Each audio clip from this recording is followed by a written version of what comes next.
ሲፈታ ለሕፃን ነፍስ ይራራል ጌታ አትሙት ብሎት ያለ ኃጢአቱ መዳን ሆነ ለማ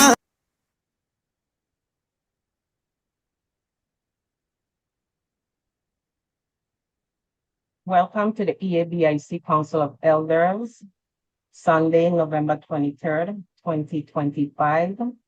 Colonialism to Repatriation, a discussion of realities of returning to Ethiopia. My Lord and First, Honorable Bruce.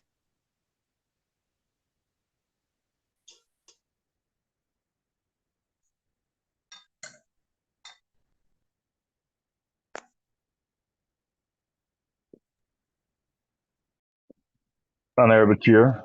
Blessed love, my Lord and Empress. Yeah, I didn't know my mic did me. Blessed love, my Lord and Empress, to give thanks for another day of reasoning, call for virtual reference in the virtual courts of Rastafari. Holy Emmanuel I, Selassie I, Jah, Rastafari, that thy name is near, thy wondrous works do declare, Jehovah, Jah, Rastafari. Behold, how good and how pleasant it is for us brethren and sisters to dwell together in unity and love. It's like the precious ointment upon our head that went down unto our beard. Even Aaron's beard that went down unto the skirt of his garment. As it you of her man, and as it you that sent upon the mountain of Zion. From with the Lord commanded his majesty blessings, life and love forevermore. So hail our God, Selassie I, Jehovah God, Rastafari. Our Almighty God, Rastafari, great and ever God, Rastafari, the Almighty God. Jah, who seated in Zion and reign the hearts of all flesh. How thou most thy eternal Father, Jehovah God, Rastafari. Hear us and bless us, O Lord, keep and sanctify us all. Cause thy holy face to shine upon us, thy children, that we shall be saved and redeemed. O thou most high God, Jah, Rastafari. To the world there is room for all, and the kingdom of darkness and error must fall. And the name Jehovah exalted shall be, while we herald the tidings, salvation is free. Salvation, God, Jah Rastafari, Sila, Selassie, Jah Rastafari. My Lord and Empress, blessed love, my Lord and Empress. We give thanks for another day of reasoning. Thanks for the EABIC, Council of Elders. Glorify all loved ones in Christ, all one goody way, one in hope and doctrine, one in charity. I and I, Selassie, Jah Rastafari. And I call on the Honorable Royal Empress Mama Miriam to bless us with her angelic voice, with a chorus. Magic. Blessed greeting and love to the royal family, councils of elders, brothers and sisters in Christ. Give thanks for the morning of rising. Give thanks as we gather once more for another, reasoning one to another. Glorify all strength and power through Jah. Give thanks for another week as we ask him to cut and clear and guide and protect, I and I. My chorus this morning is a simple one. It said, you better get right with God. come and do it now. Under the throne of Negus, I lay my burden down. You better get right with God.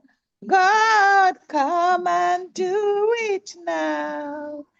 Get right, get right, get right with God. Yes, you better get right with God. Come and do it now. Under the throne of Negan, I lay my burden down.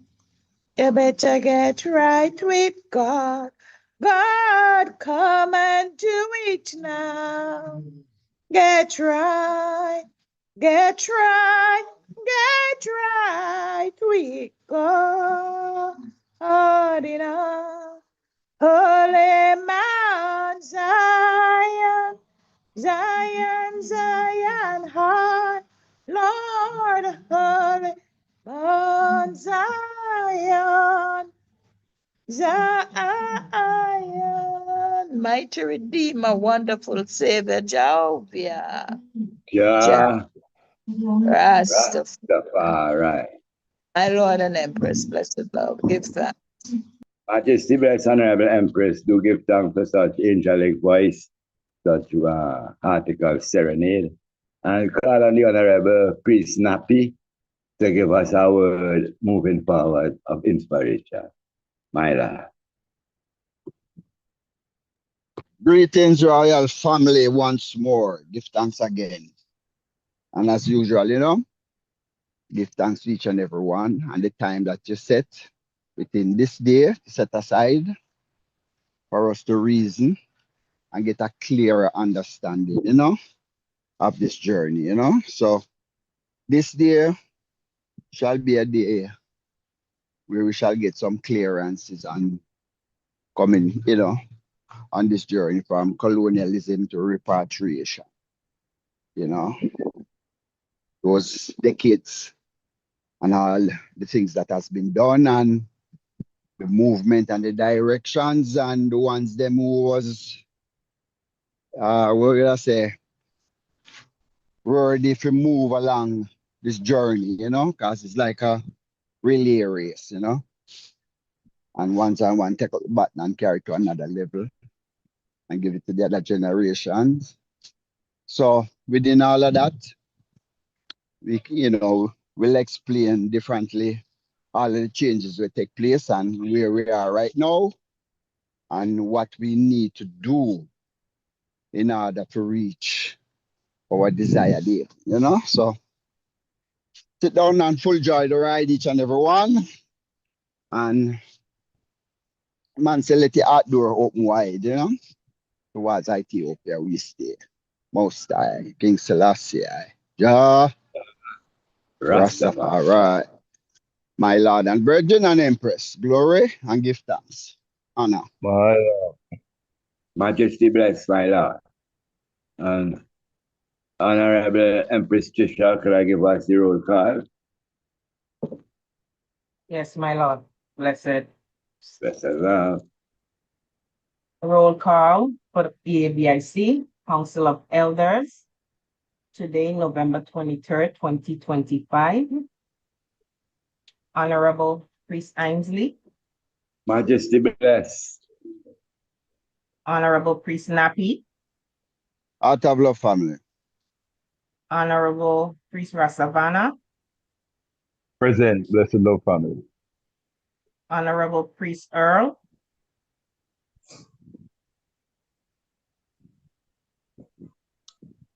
Honorable Priest Adigan, Present. My Lord, Empress present.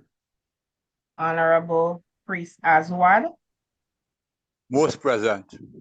Honorable Priest Seven, Blessed love. Honorable Priest Germain, Blessed love, royal family. I think Honorable Priest Igo Paul just dropped.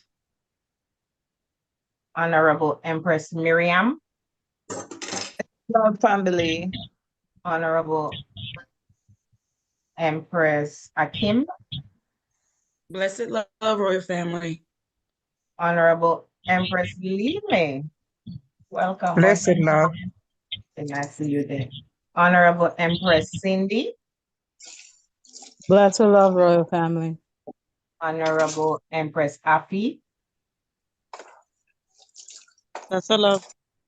and I think I miss Honorable Bobo Ken. Let the records reflect that there are, and myself, Honorable Empress Tricia, let the records reflect that there are 14 participants at the beginning of today's reasoning, with more to come, my Lord and Empress. Blessed. We ask that ones stay hydrated throughout the entire process. Make certain that you have your water, coconut water, your juice, your fruits, your vegetable, maybe even a meal next to you so you can nourish on some nuts throughout the entire meeting. We also ask that you get your pen, pad, books, computer, whatever you need to write your questions down, concerns, so that at the end where the question and answer segment is, that then ones can, ask their questions and get answers. My Lord and Empress, bless it. Honorable Empress Cindy, Blessed love, honorable empress. doing inspiration, or am I? I have one. Then I'll do mine after you. Go ahead. Go ahead, Honorable Empress. I give thanks, honorable empress. So today's inspirational message is by Harriet Tubman. She says, every great dream begins with a dreamer. Always remember you have within you the strength, the patience, and the passion to reach for the stars to change the world.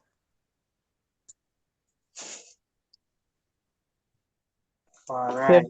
Give thanks, my Lord and Empress. Blessed love. Give thanks, Honorable Empress. And I will also come with my motivation inspiration also, that reads, your circle does not need to be big. It just needs to be rock solid. Surround yourself with people whose presence strengthens your purpose, fuels your faith, and protects your peace. The right circle doesn't drain you, it builds you. It challenges you with love, supports you with loyalty, and celebrates you with sincerity. And remember this, you are allowed to grow beyond the places and people who no longer pour into you. Do not shrink to make others comfortable or dim your light to fit in that cannot hold your presence. Walk boldly toward the version of yourself that Jarastafari is shaping, and trust that the right people will meet you at every level of your elevation. My Lord and Empress, blessed love. Majesty bless Honorable Empress for such an inspirational word. Another raw way how you could put it down is don't dumb down yourself. Don't dumb down yourself to be a part of. Rastafari. And Empress? Thanks to Honorable Empress Cindy also for coming with her words of inspiration. Almost definitely, Honorable Empress Cindy, Harriet Tubman, a mighty, mighty patriarch, warrior, battle axe and weapon, So, yeah, man, we give thanks. And, these ancestors, is moving through us. They're not dead. They're not forgotten, but they actually live within us. That's why we are how we are. Rastafari. So we continue with this day, our reasoning, from colonialism to repatriation. It's a journey, and interesting enough, I was even showing one the other day who born in Africa.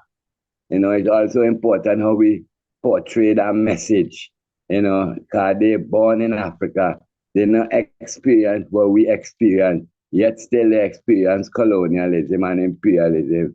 So in our moving and reasoning, we must always keep that in mind so we can make that link so they can have a full understanding moving forward. So continue with the readings for this day. Greetings and welcome to another critical thinking session of the EABIC Council of Elders. This afternoon, we will be analyzing the realities of repatriation as people who are slowly emerging from the yoke of colonialism and seeking to return to our place of origin, the birthplace of the birthplace of people of African descent and of humanity as a seat of living organism. Continue.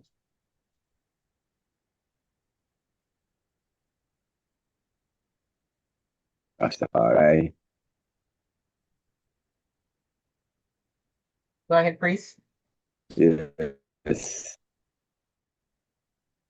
So Turn your phone sideways and you might be able to read. yeah, I don't know if I get in a struggle over here. Yeah, I changed it yet. Okay, same. All right. Continue. Part the language. I and I will be taking a Trinity approach to understanding the triangular slave trade or transatlantic slave trade, or another word could be the European kidnapping scheme. One of the mega giants of the 20th century, Marcus Messiah Garvey, took an anti-colonial stand by embracing segregation and reversing its negative effects.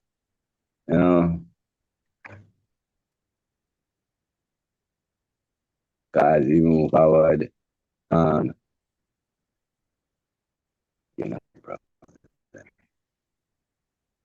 yes, one of the main fighters against Marcus was Dubois, and he was embracing Your internet is dropping. Instead of Marcus. Waiting for the eye to change it. I've changed. And in the end. Blessed? It's changed. All right. It seemed like Yes, the system running. Yeah, like the give pre-system thanks for each and everyone's patience. Garvey's philosophies and facts were that a people must be self-sufficient, to be independent, and to be fully liberated. A nation must a nation must to be truly liberated, a nation must be independent. Hence the do for self attitude of who are part of Garvey's philosophy and a concept embraced by more serious Pan-Africans.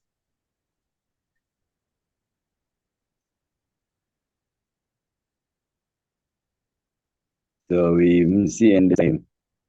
Okay, continue.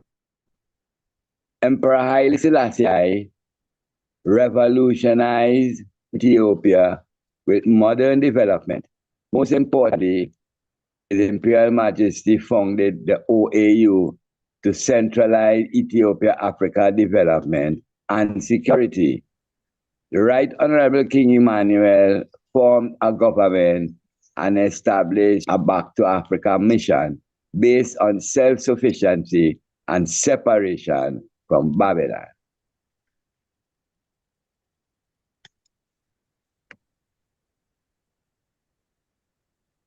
So let's now analyze the reality of what was done and achieved. Also, identify how to complete the mission of the king, which is freedom redemption, and international repatriation. The mission continues, my Lord and Empresses, Majesty. So that's why I packed up, left America in 2016 and said, I'm putting all my chips in Mama Africa. That doesn't mean that I don't travel, back and forth. We still running Habesha in the United States. We still doing work. I wanted my physical presence to be on the African continent so I can uplift the continent and her people and also be uplifted, right? I feel like I've added some years on to my life by living here in Ghana. I tell people all the time, I done had spotty internet since I've been in this particular interview, but I wouldn't trade that spotty internet for the 6G in America, because guess what? I might have spotty internet, but man, my quality of life is so high. Just the day-to-day interaction, even when it's with police officers. Today, I'm traveling from my car coming up, and they have checkpoints along the way. I'm coming up. I get to one of the checkpoints. The police tell me to roll my window down. As I'm rolling my window down, the police, soon as I roll my window down, Ross, and he hold out his hand to give me a fist bump. This is the police, in America. Never think of even, we don't want to be touched by.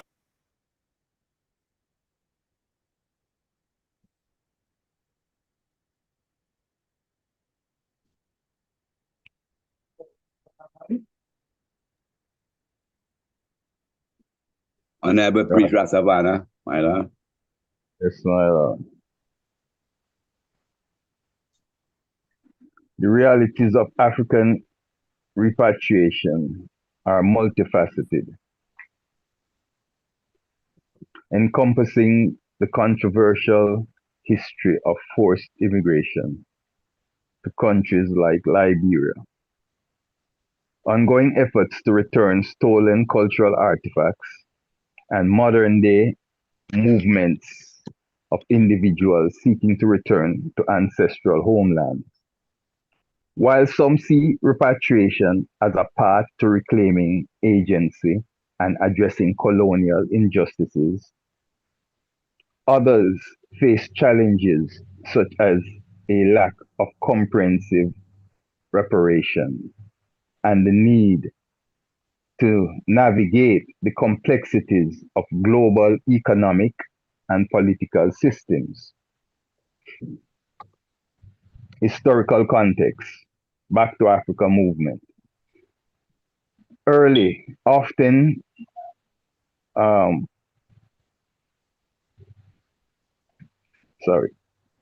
often coercive movements to resettle Black Americans in Africa, like those supported by the American Colonization Society, faced significant opposition from Black leaders who argued that America was their homeland.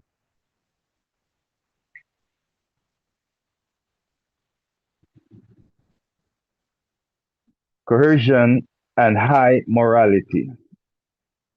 These early efforts were often driven by white supremacist anxieties and were met with high mortality rates.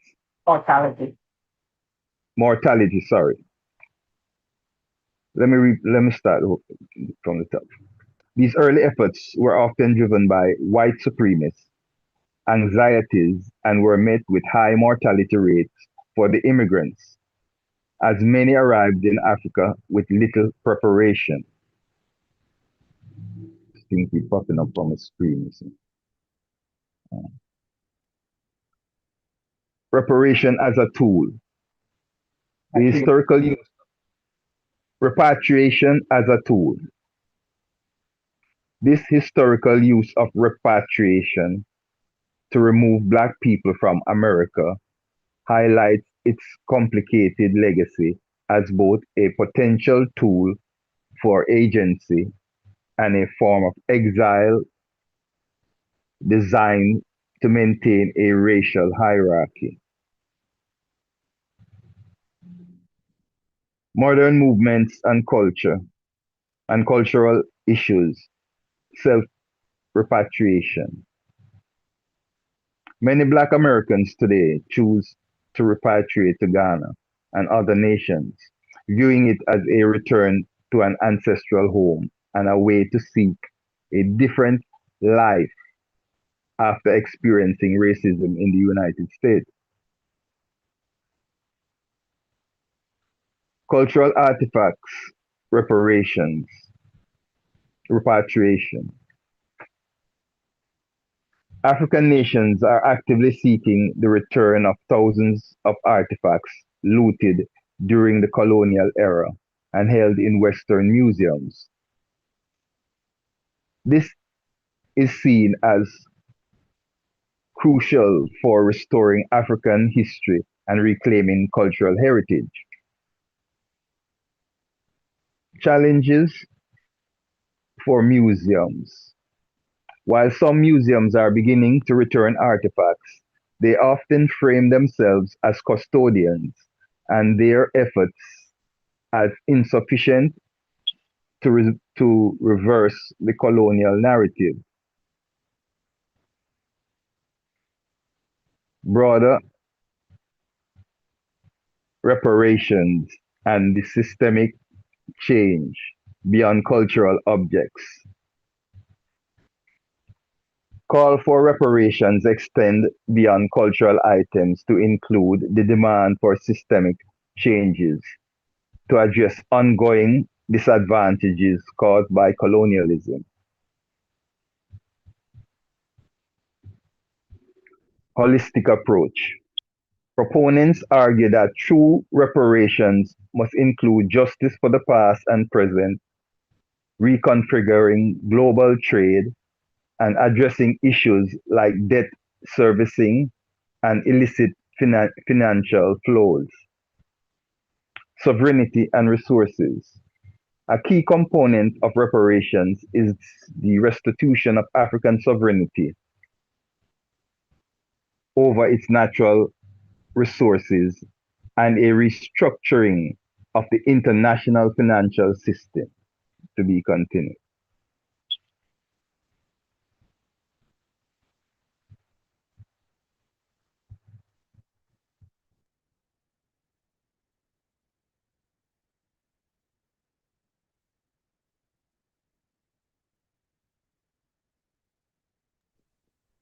The futuristic mindset of the new race of thinkers.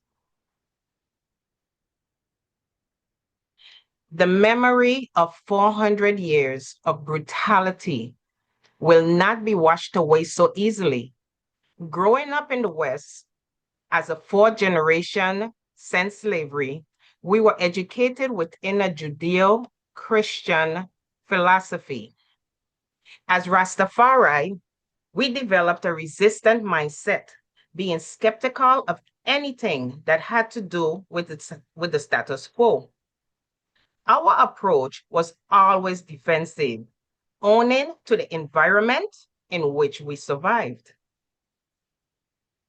Our chants were always toward leaving Babylon and going home to Africa. Our social development was of a sojourner mentality, always prepared to leave Babylon in an instant. With this said, in preparing for repatriation, a mindset change has to be made. Things that we did not do in bondage will be things we will have to do in freedom. No longer will we be chanting that we want to go home, but we will be giving thanks for the privilege of reaching home. Our defensive and resistant mindset will have to be transformed into a creative and imaginary thought process, bringing to life our creative ingenuity. Restrictive principles prohibiting I&I involvement in socioeconomics and political development will have to be retaught and rewritten. No longer will we be facing neo-colonial governments or British Commonwealth, Francophone, or Italo-foreign governments. Just as the Honorable Marcus Mosiah Garvey declared that we are willing to give up our holdings in the West, but we must have Africa, meaning that Africa belongs to I and I. As owners of a sovereign land, there is no limitations to our participation in its development. Hence, the creation of the EABIC Parliament, which is to govern the affairs and development of the members. The sojourner mentality with the many taboos and restrictions that govern our actions in the Western Hemisphere will not be applicable to the futuristic development of the African continent. Therefore, trained personnel with specific skill sets and the membership of critical thinkers are essential to the success of the mission of the King, Selah Selassie Jah Rastafari.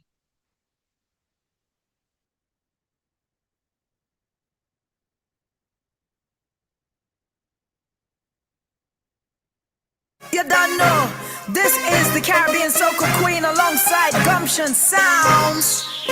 What? Oh! Hello everyone, my name is Joshua Kwekwe Siedu and we are here in the beautiful hills of West Africa, Ghana. In this channel, I will show you my off-grid living in this self-built eco-village. Let's go.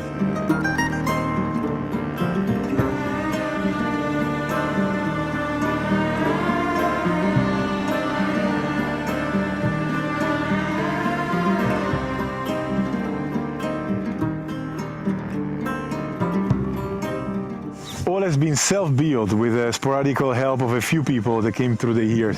Through different trials and mistakes, a lot of trials and mistakes, I managed to create a fully functional off-grid village, a life of self-sustainability and self-sufficiency.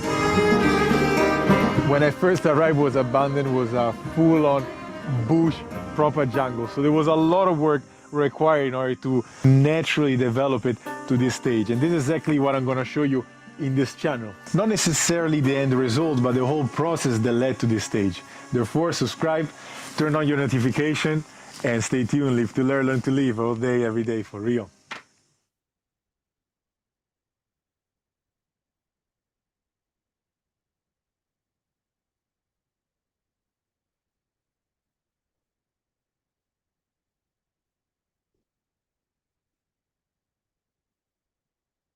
So, brothers and sisters, for this fundraiser that we're doing for the burial ground, I think you need to hear from the Honorable Principal, the original foundation of this burial ground, the history of this burial ground. Good morning, Brother Principal. Rastafari. I didn't expect to see you this morning, but God is powerful and merciful and kind. Give thanks, it's an honor to be here with you, right? My Lord. Please tell us about this property here, the burial ground for the Rastafarian community, because we hear from a distance that they had played a big part in attaining this ground. So you can clear it up for me. Rastafari. Give thanks again still, even for see the eye them this morning, as the eye say, you never anticipate for see eye man likewise. You know, but Waka Guracha, the black God in flesh, make it possible. That me could have hold the eye and the sister this morning, inside a Abyssinian, Yes, I. Yeah, restaurant. Yes, I. Good so, yeah, so give thanks still, you know, sometimes the Father said, to whom much is given, much is required. Yeah, and sometimes one tend to even forget even where we're coming from. Even tends to really give even ones them honor in what I've really achieved. Now, before we even touch the burial ground there, you know, me have an elder brother which was here with Iman when we come from Jamaica together, and you know, when Iman just get the piece of land in Hallelujah, and he may not take sick, and that was it. And we never had nowhere to put him down. And the Cavalier, them give me a place where they was using the Muslim. Okay. Yeah, them give him the permission, put on the elder. From there.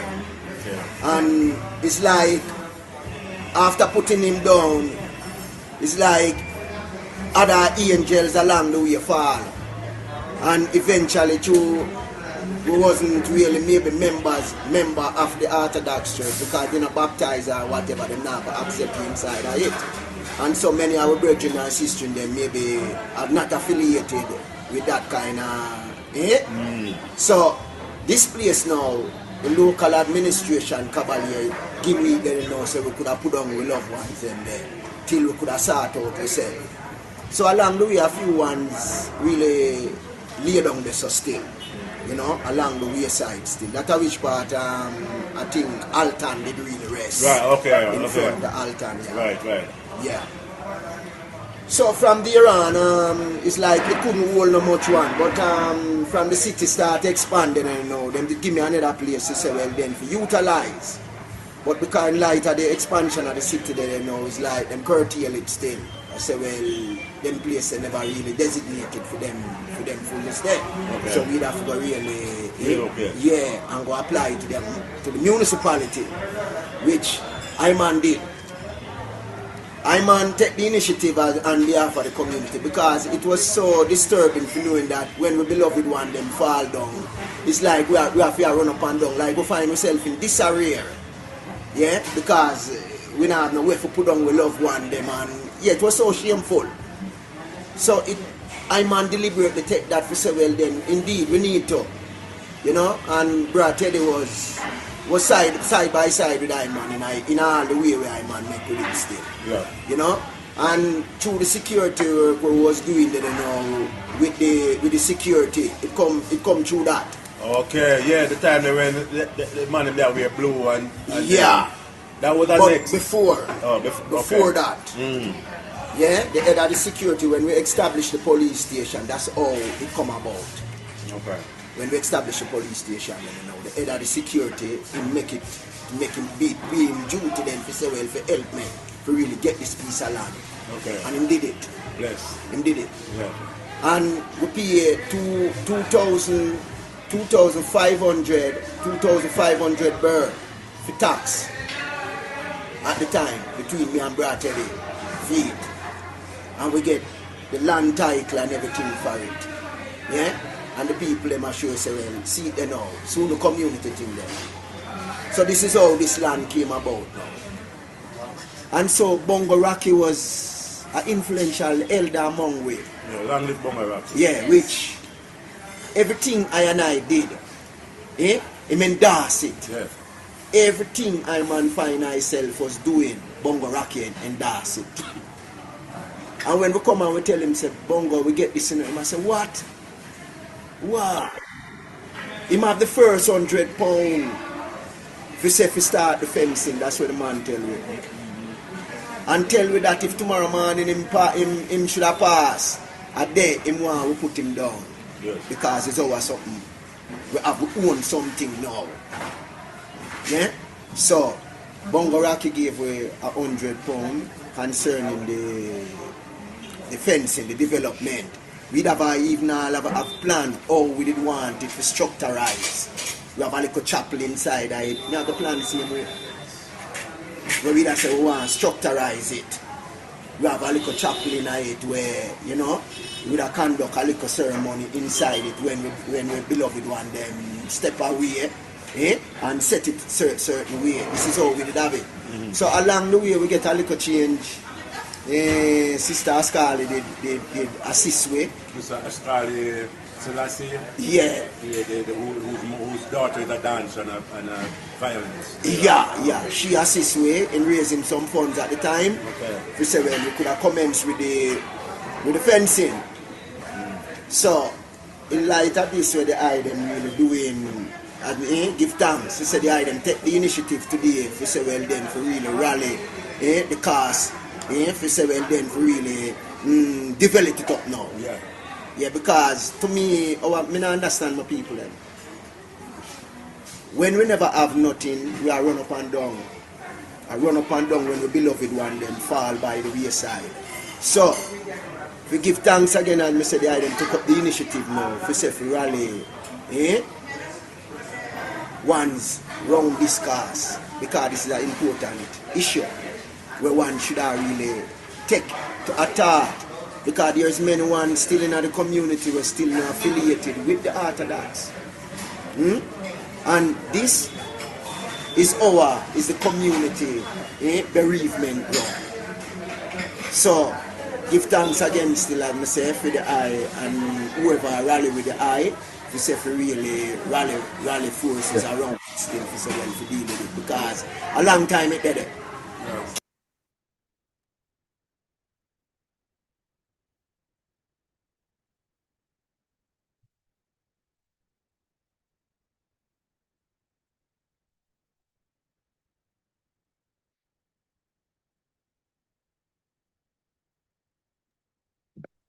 Bless the love, my Lord and Empress. Bless the love, Royal Empress. Majesty bless. The realities for colonized people.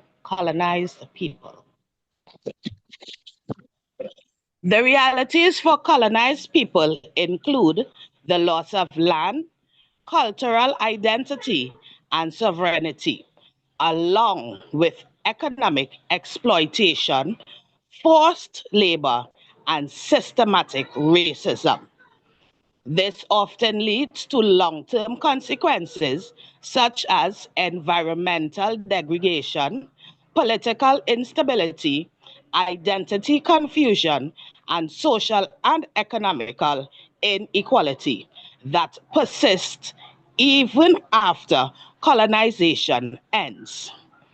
Colonialism resulted in widespread violence, including genocide and mass murder, as well as the creation of divisions that continue to fuel conflict today.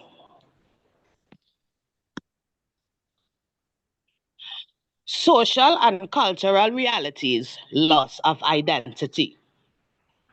Colonialization can cause a loss of cultural and religious identity, with traditional practices suppressed or erased.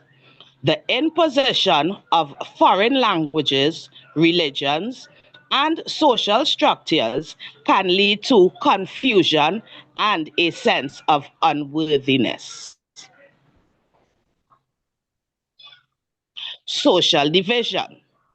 Colonial powers often created or exasperated social and ethnic divisions, which can lead to ongoing conflict and discrimination in the post-colonial era. Mental and psychological impacts. The trauma of colonial rule, including violence and forced assimilation, can have lasting psychological effects on individuals and communities. Political realities, loss of sovereignty. Colonialized peoples lost control over their own governance, with political structures imposed by the colonializing power. Continued marginalization. Even after independence, many former colonies continue to be marginalized, with marginalized groups, particularly indigenous populations, still denied rights to traditional lands and resources.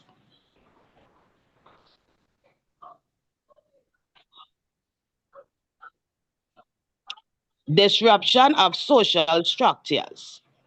Indigenous social, political, and economic systems were destroyed or fundamentally altered, a process that often continues today. Economic realities. Exploitation of resources. Colonialized lands were often exploited for their natural resources to benefit the colonializing power, leading to environmental degradation and a lack of local development. Forced labor and poverty. Many colonized people were subjected to forced labor and slavery, with their work producing wealth for the colonizers. This exploitation is a root cause of long-term economic inequality. Economic underdevelopment. Colonial economies were structured to serve the interests of the colonizers, often leading to long-term economic underdevelopment for the colonized population. Violence and human rights violation, systematic violence. Colonial rule was frequently maintained through violence, including mass murder, genocide, and extreme brutality. Human rights abuses.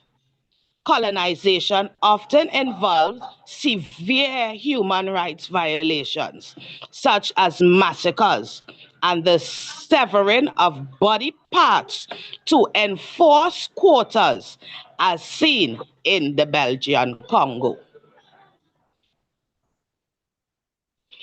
Racialization and discrimination.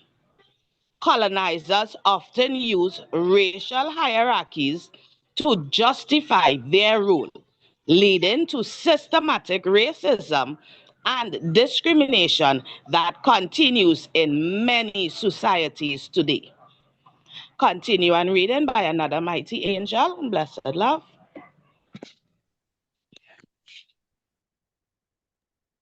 Majesty bless Honorable Empress. Priest Oswald.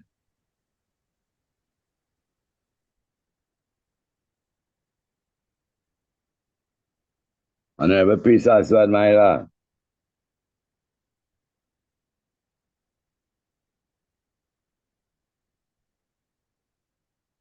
Is Priest Oswald on?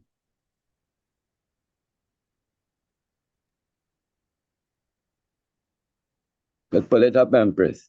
I'm going to read it if you're not on.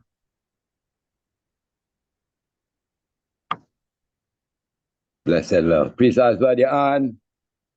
Priest 7. Priest 7, you can read this, my lord. May not be in a position. Let's go ahead with priest Science. All right. Continue reading. Social interactions of a colonialized people are shaped by the realities of power imbalances, cultural imposition, and psychological harm, which can lead to identity crisis, the adopting of colonializer behaviors, and persistent systematic inequality. These interactions are often fraught with conflict, misunderstanding, and a struggle to maintain one culture against the pressure to assimilate into the colonizers' dominant society. Social and cultural realities, cultural suppression and assimilation. Colonizers often suppressed indigenous languages, religions, and traditions, viewing them as inferior. This forced assimilation leads to a disconnection from cultural roots, with some colonized individuals adopting the colonizers' cultural norms, such as clothing, food, and language. Imposition of new social structures. Colonial powers imposed new social and legal systems that created hierarchies and inequalities, often marginalizing indigenous populations. These systems can be maintained even after colonization ends, perpetuating disadvantages. Racial and social stratification. Colonialism created a racialized social hierarchy that often correlates skin to the social status. This can lead to internal conflicts and a legacy of racial prejudice that persists long after colonial rule ceases. Economic exploitation. The colonial economic model was designed to benefit the colonizer, often leading to the exploitation of resources and labor, which caused economic underdevelopment for the colonialized population. Psychological and identity related realities. Psychological and identity related realities, identity crisis. Colonization can cause deep, repeat. Colonization can cause deep psychological scars, leading to an identity crisis as individuals grapple with feelings of inferiority and the loss of their cultural identity. This struggle is often compounded by the devaluation of their own heritage. Learned inferiority. The imposition of colonial education and the creation of negative stereotypes can lead to a feeling of being less than, a psychological reality that can be difficult to overcome. Mimicry and alienation. Alienation. The act of mimicking the colonizer's culture, including language, can be a social survival tactic, but can also lead to a sense of alienation from one's own culture and community. Long-term consequences, enduring inequality.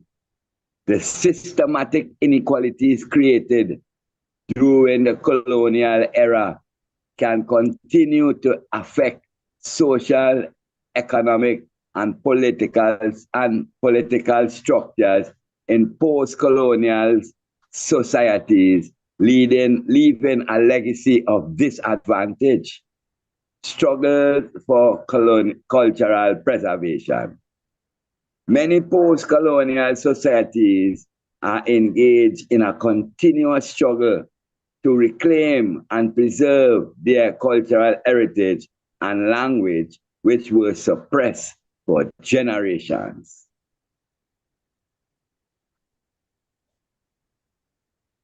To be continued, my Lord and Empress. Honorable Priest Adigan, my Lord.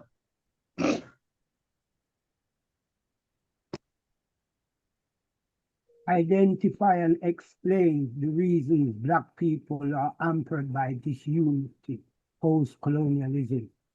A little louder or closer to the mic. All right, my Lord. Identify and explain the reasons Black people are hampered by disunity, post-colonialism. Internal conflict and disunity among former colonized Black people are primarily rooted in the long-term psychological, social, and political legacies of colonialism and enslavement. These divisions manifest through colorism, ethnic and cultural misunderstandings, and political economic power struggles inherited from colonial strategies of divide and conquer. Internal conflict explain internalized racism and colorism. Colonial powers implemented systems of racial categorization that created hierarchies based on skin color and proximities of European features and culture. This led to internalized oppression, where lighter skin was often privileged over darker skin, a phenomenon known as colorism or the bleaching syndrome. This deeply ingrained bias creates internal divisions and impacts self-esteem and intra-community relationships. Ethnic and regional divisions. European colonizers arbitrarily drew borders that often ignored existing ethnic, tribal, and linguistic boundaries, merging disparate groups into artificial nation states. They often favored certain ethnic groups for administrative positions, e.g. in Rwanda and Uganda, creating power imbalances and resentment among marginalized groups that fueled post-independence ethnic tensions, conflicts, and even civil war. Cultural alienation and identity crisis. The imposition of European languages, education systems, and cultural norms devalued indigenous African practices, art forms, and histories. This resulted in a cultural and identity crisis, creating a social distance between Western educated elites who often maintained colonial state structures and mindsets and the general population, leading to misunderstandings and a sense of alienation within the same community. Political and economic power struggle. Post-colonial nations inherited weak institutional frameworks and economies dependent on the extractions of primary commodities. Competition for control over limited resources and state institutions intensified political and ethnic tensions.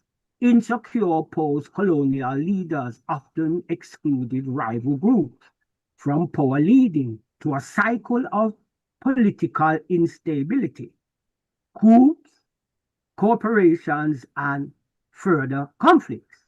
Corruption. Oh, sorry.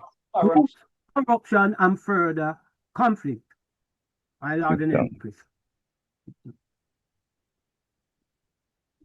Continue. Diaspora-specific conflicts. The forced migration of the transatlantic slavery trade created new Black communities with hybrid identities across the Americas and the Caribbean. Conflicts within the broader Black diaspora can arise from cultural misunderstandings, negative stereotypes, and a lack of education about different groups, histories, and perspectives. These factors collectively create a complex web of internal conflict and disunity, serving as ongoing challenges to achieving unified political power and social progress. TBC. To be continued. Father and Empress.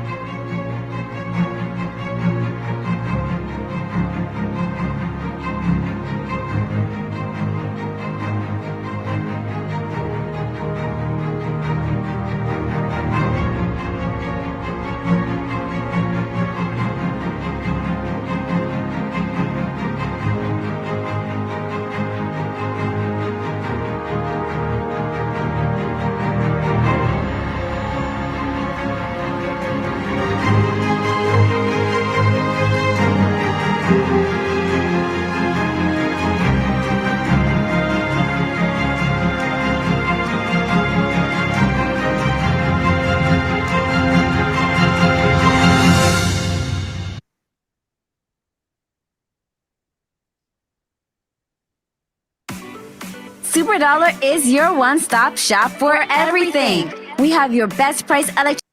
A new UNICEF report revealed that more than 400 million children globally live in poverty, missing out on at least 2 daily needs such as nutrition and sanitation.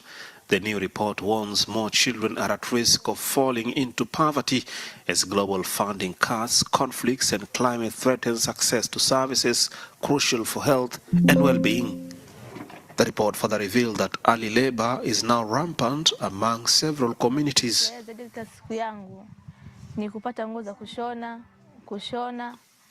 What makes me happiest each day is getting clothes to sew, sewing them, and seeing my family at home smiling. Before my day ends, I always look forward to coming home early to help my mother with household chores. The hardest part of my day is when my sewing machine breaks and I cannot sew. Those days are difficult because I'm left with nothing to do. I learn about my rights every day through having the rights to live and the good parenting of my mother and the support of my community. I believe I also have the right to good clothes, good food, and also access to education.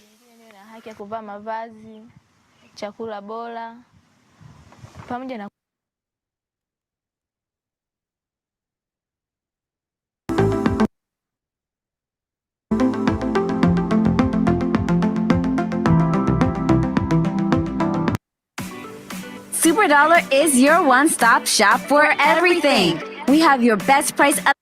A new UNICEF report revealed that more chores. The hardest part of my day is when my sewing machine breaks and I cannot sew. Those days are difficult because I'm left with nothing to do. I learn about my rights every day through having the rights to live and the good parenting of my mother and the support of my community. I believe I also have the right to good clothes, good food, and also access to education.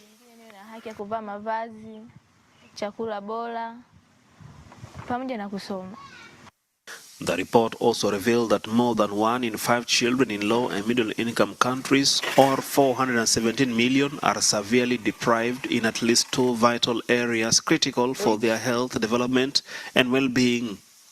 I got no electricity here. When my kids want to study, if my phone is not charged enough or their phone are not charged enough, I have to buy candles. Sometimes when they study, they forget. I have to go wake up at night and go and switch off the candles because sometimes they might burn the house. Then we're ending up not having a house. The report, titled World's Children 2025 Ending Child Poverty, shared imperative draws on data from 130 low and middle income countries.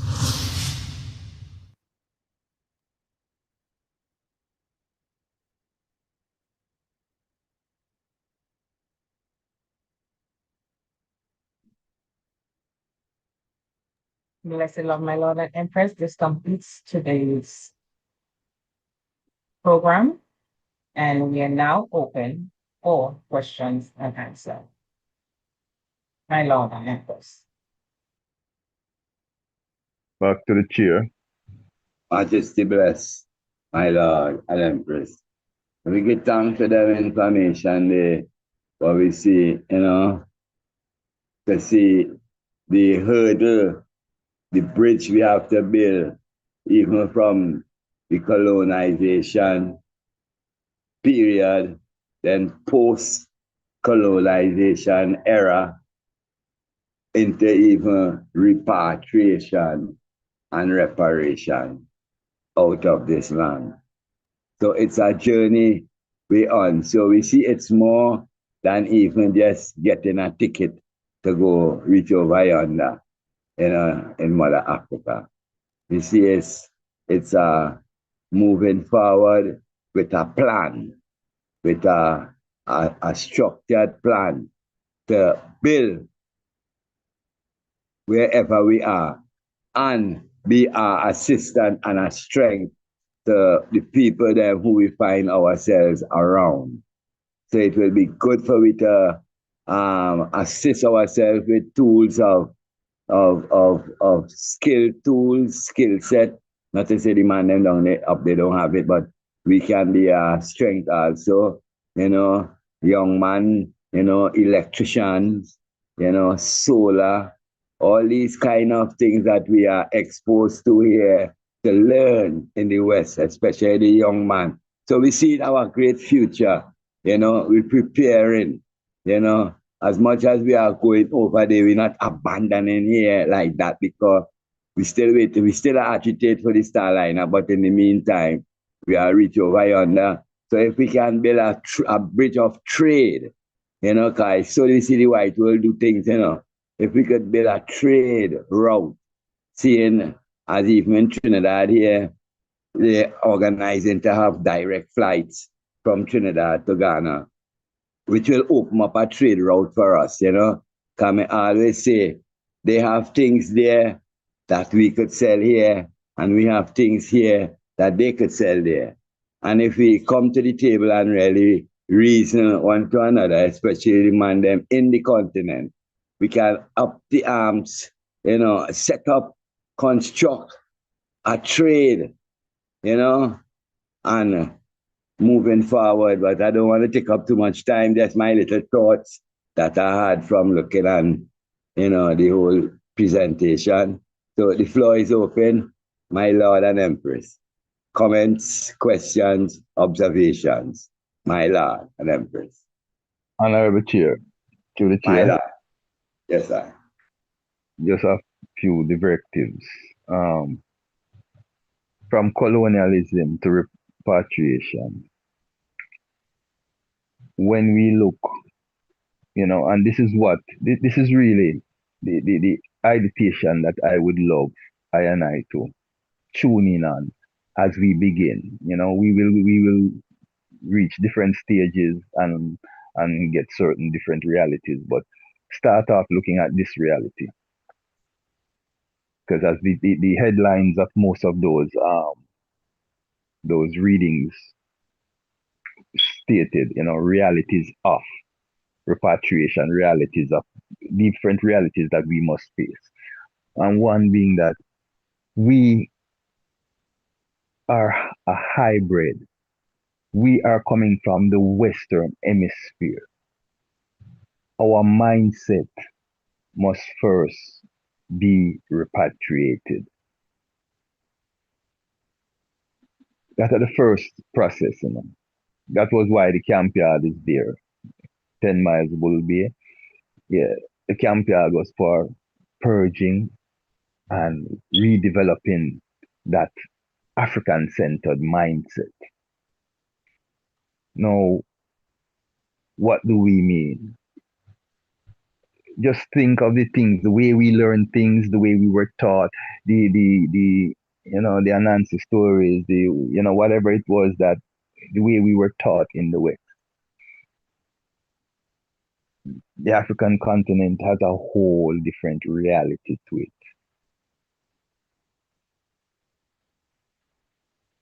We are going home as ones that have now reclaimed our African selves. But we didn't start out like this.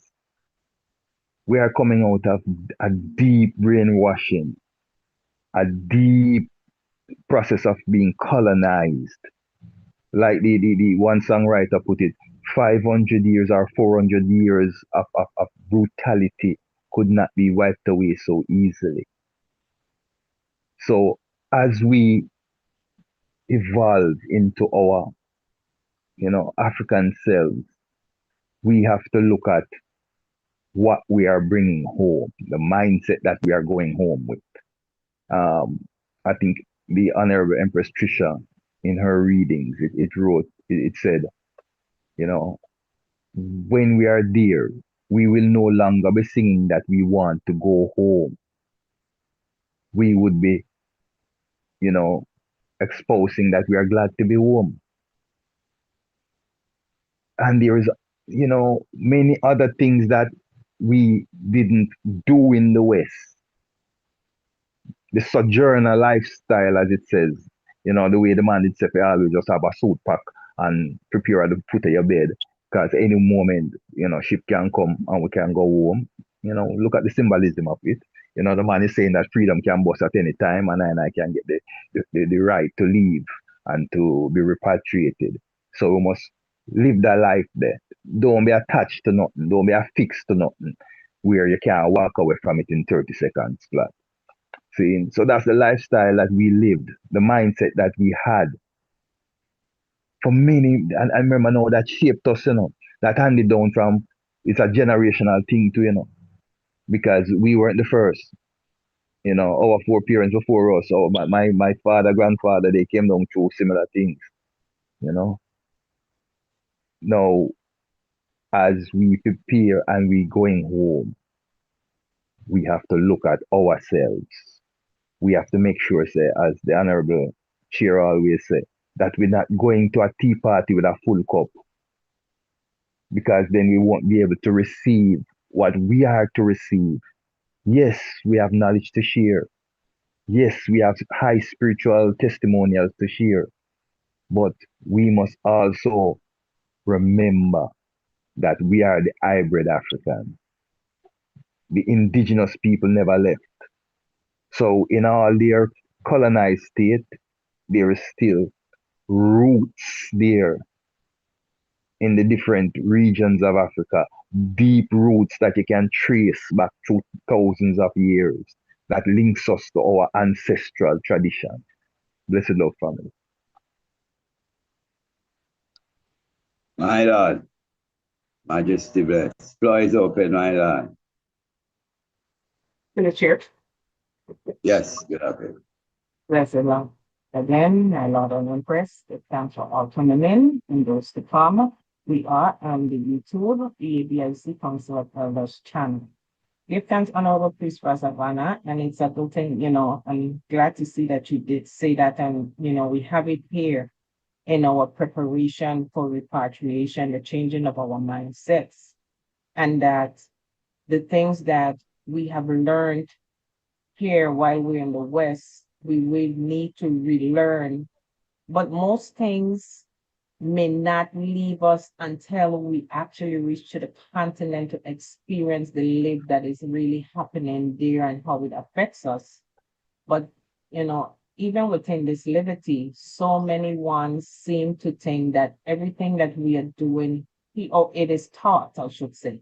It is taught that everything that we're doing here within the liberty of Bobo Ashanti, that we will be doing there, that we will be going to commune in a camp yard, setting, etc., and practicing certain things without recognizing or even teaching I and I that we actually need to learn our African heritage, the way that wherever we settle, how do the Africans live?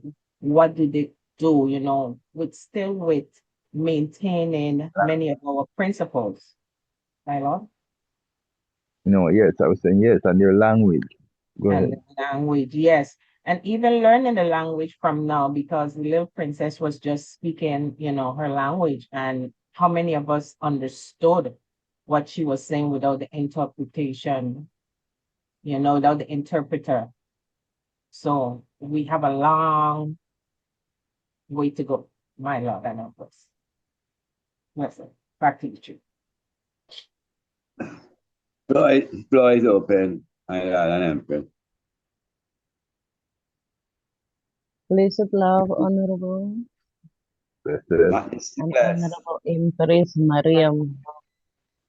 Oh, blessed love, Honorable Empress Miriam. Blessed Miriam. love, my Lord. Majesty, Honorables, when we speak of the right of the African refugee scattered abroad, what are we talking about? The right of repatriation. If we look at the tools that Dada gave us, all these rights, human rights, under the Universal Declaration of Human Rights. Like, are we dealing with that document? Because it's declarations, not treaties. It's a declaration, not a treaty.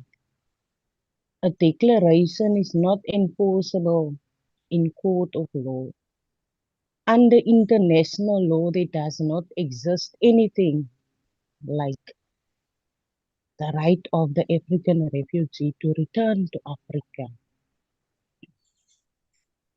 It's not an enforceable legal right in a court of law sense.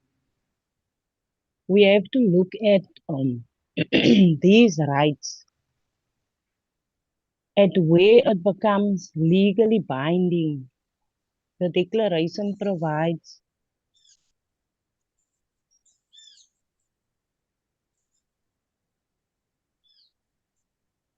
Empress?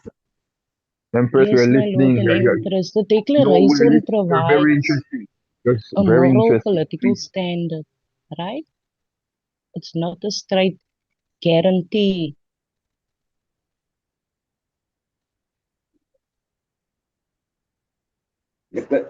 I ain't catch what you said there, Empress. You Pardon? can finish up. I never catch exactly what you said at the end. Like you went out, you kind of broke up. Just repeat what you said in the last part a while ago.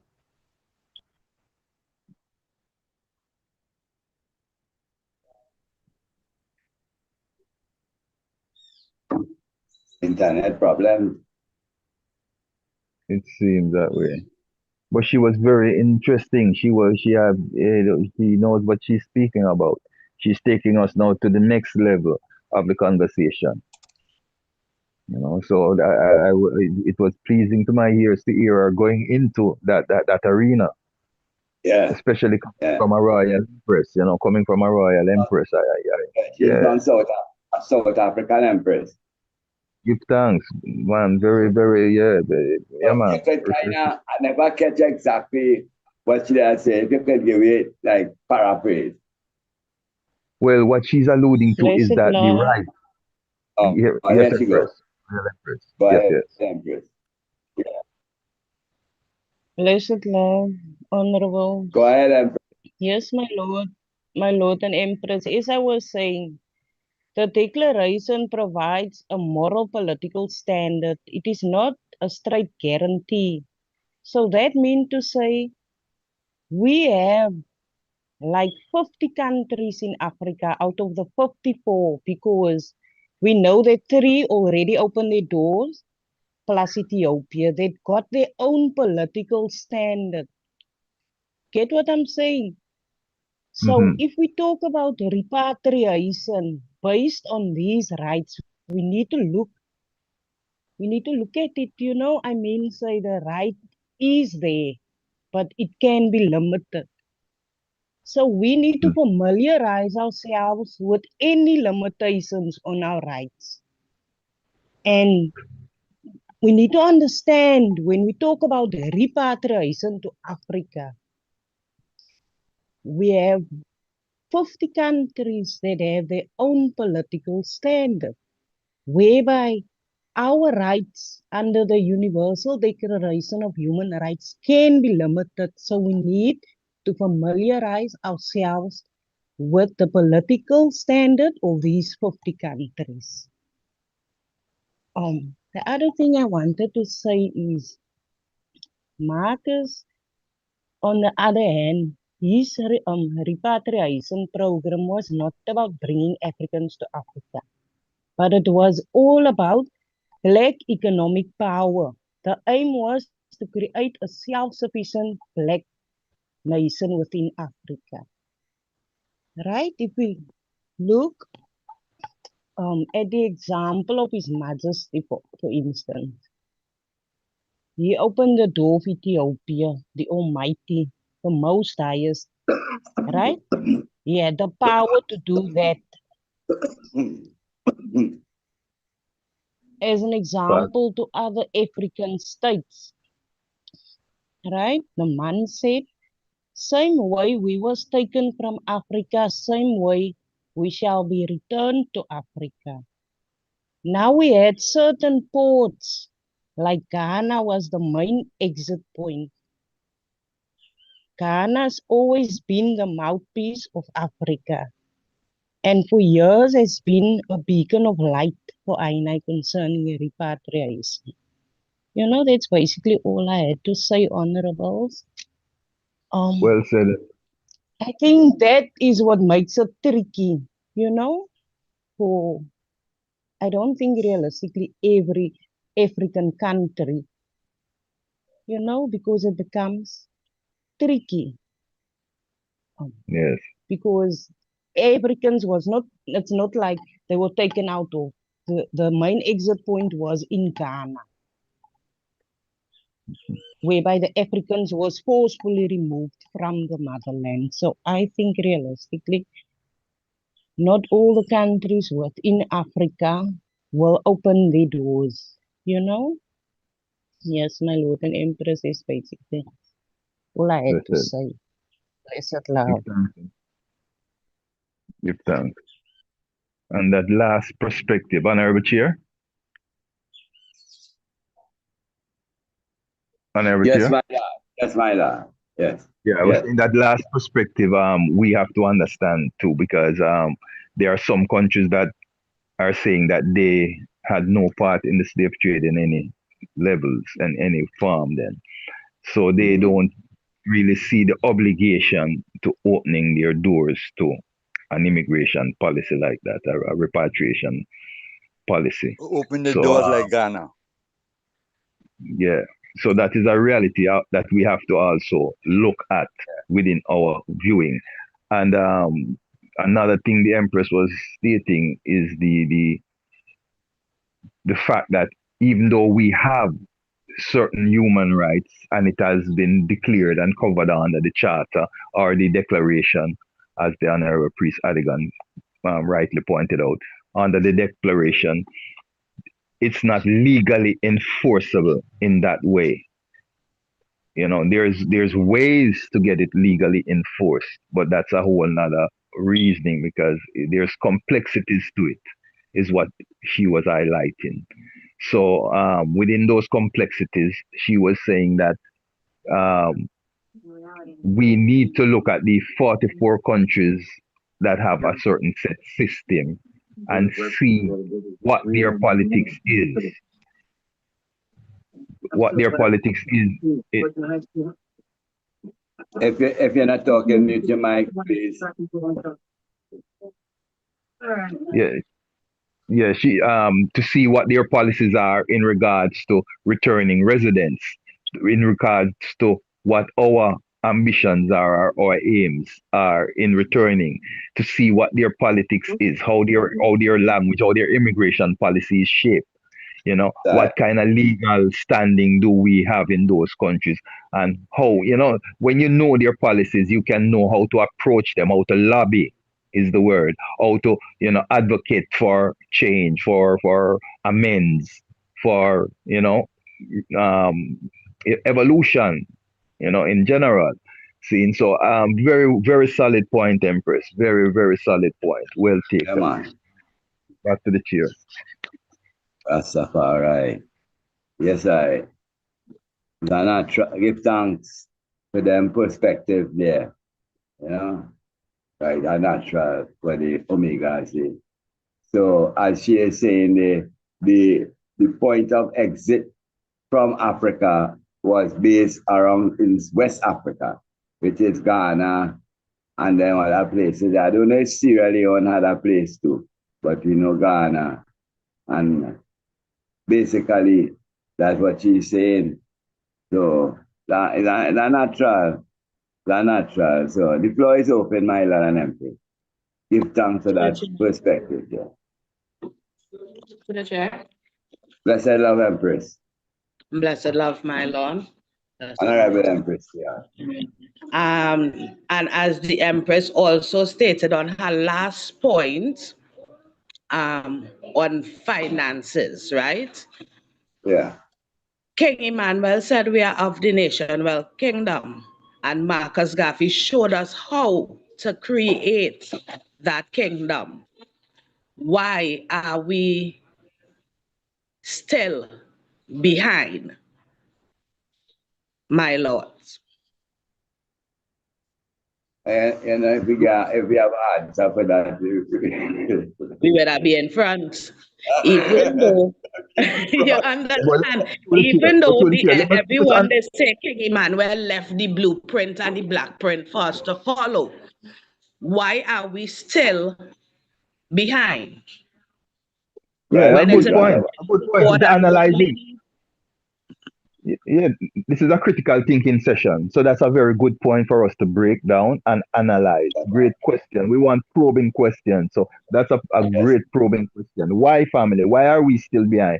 Why are we not economically viable? Through the chair. Yes, I'll have a praise now. I think because maybe we want to start off sometime too big. We You're a think good so point. something I forgot happen.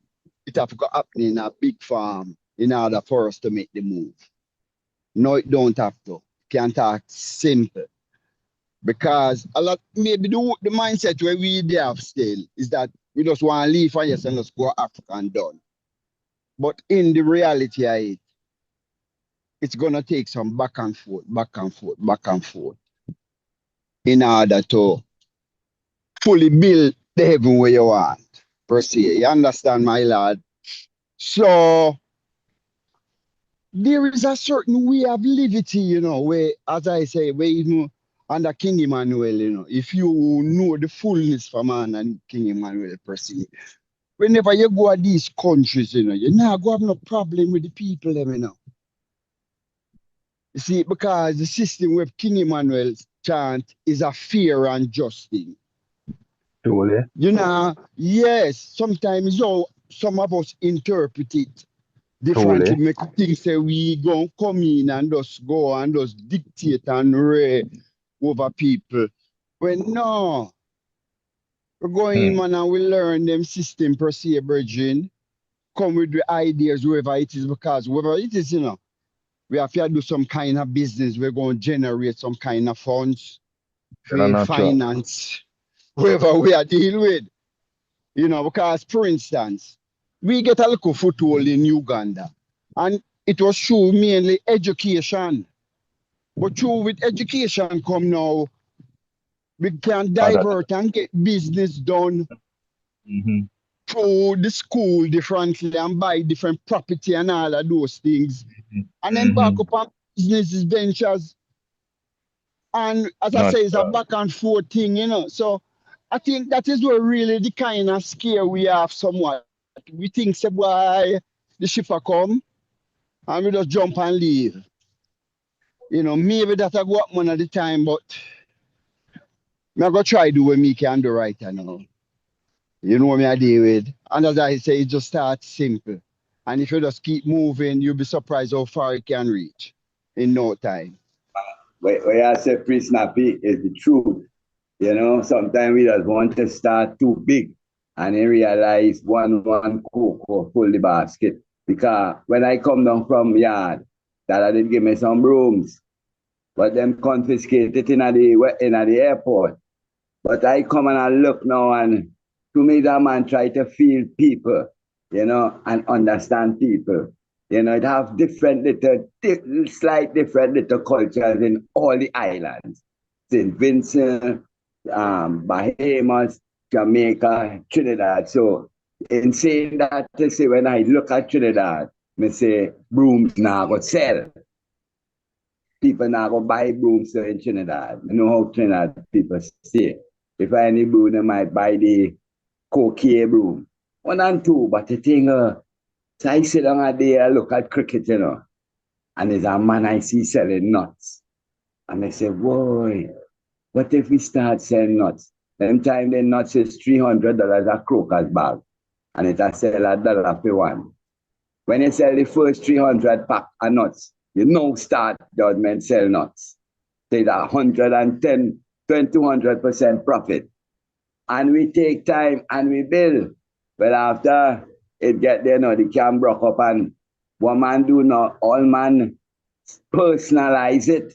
If you come to that right now, the average man will say, boy, them bobo have it, And look at how much of them on the highway but all of them is working for themselves. And it's a lucrative thing. Right now, you are over $6 for a pack of nuts. Man from yard come down here and run it red. Make money. But the organizing, the pooling of assets. Because even with that, it must have some way in Africa where we could have where nuts are grown. So if the man then could have, if they pool themselves as a unit, I mean to say we could be trading nuts from Africa to Trinidad and whatever we can send to Africa from Trinidad. I just see that is a thing what could give us a strategy of doing things, and we have a connection with the motherland, with man and man on the ground, and man going in and coming in and see go and build. Not just nuts, but other things too. Yes, and my lad. Yeah, what you just identified here right now, and we give thanks to the balance, man. You identify a problem, and at the same time you identify a solution, which is a very now. Let us look at the problem. The problem is the mindset. We're talking about colonization. What you have described there in the aftermath of what was started is the colonization at work. Because the crabs in a barrel, all these little things where them little sayings that them have to describe it. Now, it's like ital food don't sell in Fort Lauderdale. And I see say you have a whole heap of people, West Indian people in a certain part of Fort Lauderdale where say I could have sell some ital food. So I go up and call it Rasta Street and set up a Rasta ital store.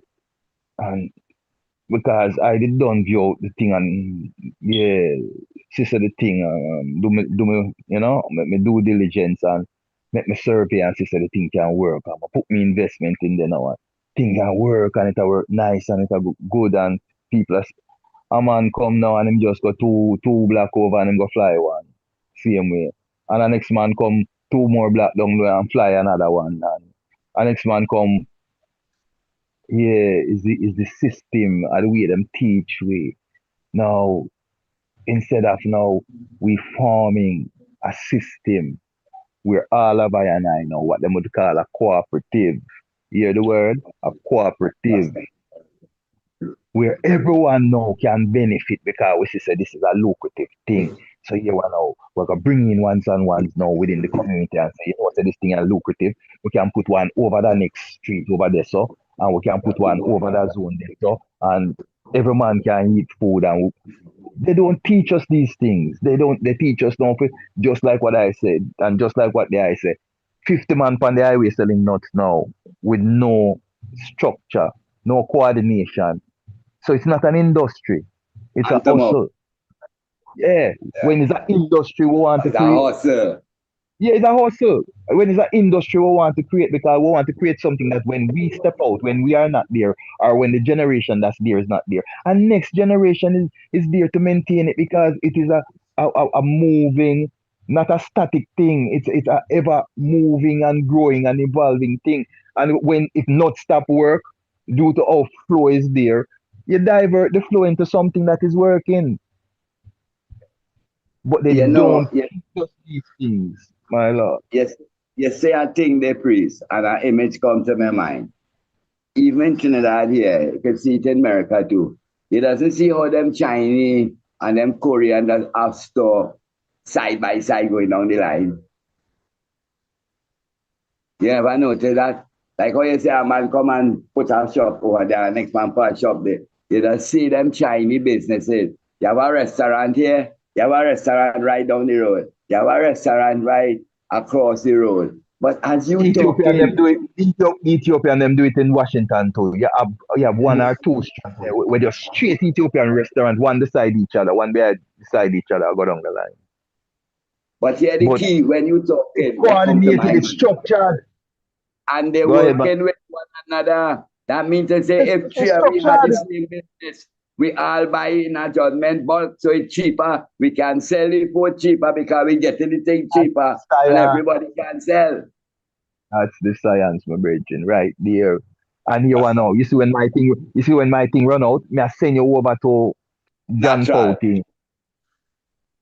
You understand? And if John Paul thing now run and my thing I run at me, I take some of John Paul thing run it for me, you know. But you know, it is in my interest that John Paul don't go out of business, you know. If we understand nation building, if we understand what nation building is, what nation development is, that is what it is.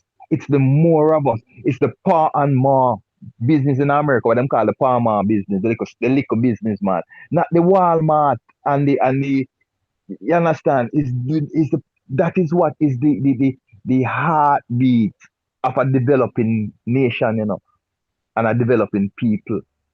The partner. To the chair. Yes, Yes, honorable. Empress. Empress Cindy's hand was up. Honorable Empress Cindy Majesty. Come on. Blessed Lord, my Yes, Royal Empress. my question about what the Empress Miriam was saying earlier, I just want some clarification before I make my point. Can you just summarize what she said about slavery, please? Of what? What did the Empress say about slavery? Do you have that on the tip of your mind, Empress Trisha? You remember exactly what she said about slavery itself? Because she said, you know, she was pointing along many lines.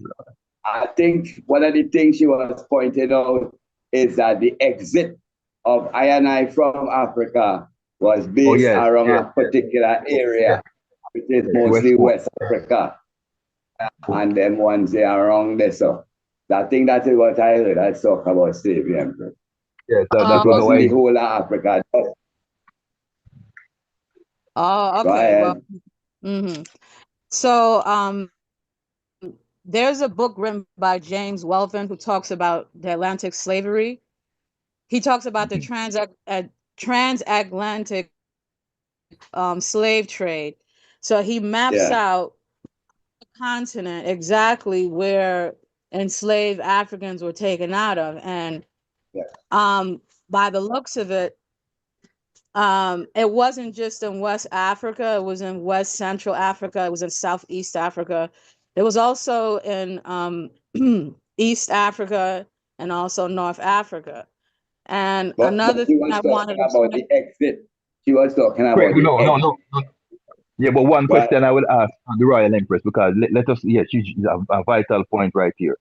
Empress, what I would ask, is it specifically what you're quoting there, is it about the transatlantic slave trade, or is it slavery in general? Because you remember now. It's the transatlantic slave trade.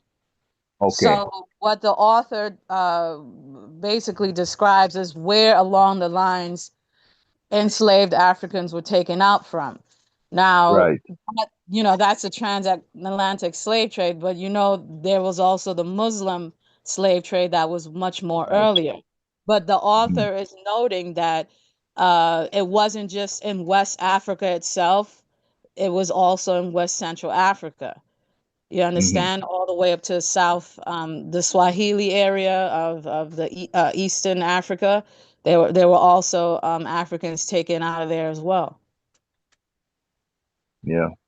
And as we know, we remember the stories of the pygmies that they had in cages in Europe on display, making money, like what you would call those kind of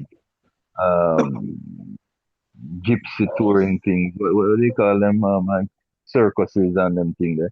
They had the pygmies that they captured in Africa in cages, displaying them as some subspecies human. Correct. So these are the slavery went deep and wide. So with thanks. Continue. Continue. No, I'm done with my point. That's all I had to say. But yeah. So even in Brazil, you mentioned the pygmies, but even in Brazil, how in Bahia and Salvador de Bahia and those kind of places where there were a large import of slaves, a lot of their religion comes from Central Africa. the traditional African religions come from, a specific area within central, Central Africa, the Congo and these kind of places. Yes, and that's where the pygmies come from. You see that lungs of Africa, the Congo, very important area. It was Yes. it fed the Nile Valley, and that's one of the things that we are now learning. We're learning how the link up really go, because we have always just been fixated on the Nile Valley and the civilizations that rose up on the Nile Valley, and the fact that it was the Kushites and the Negroids and so forth and so on.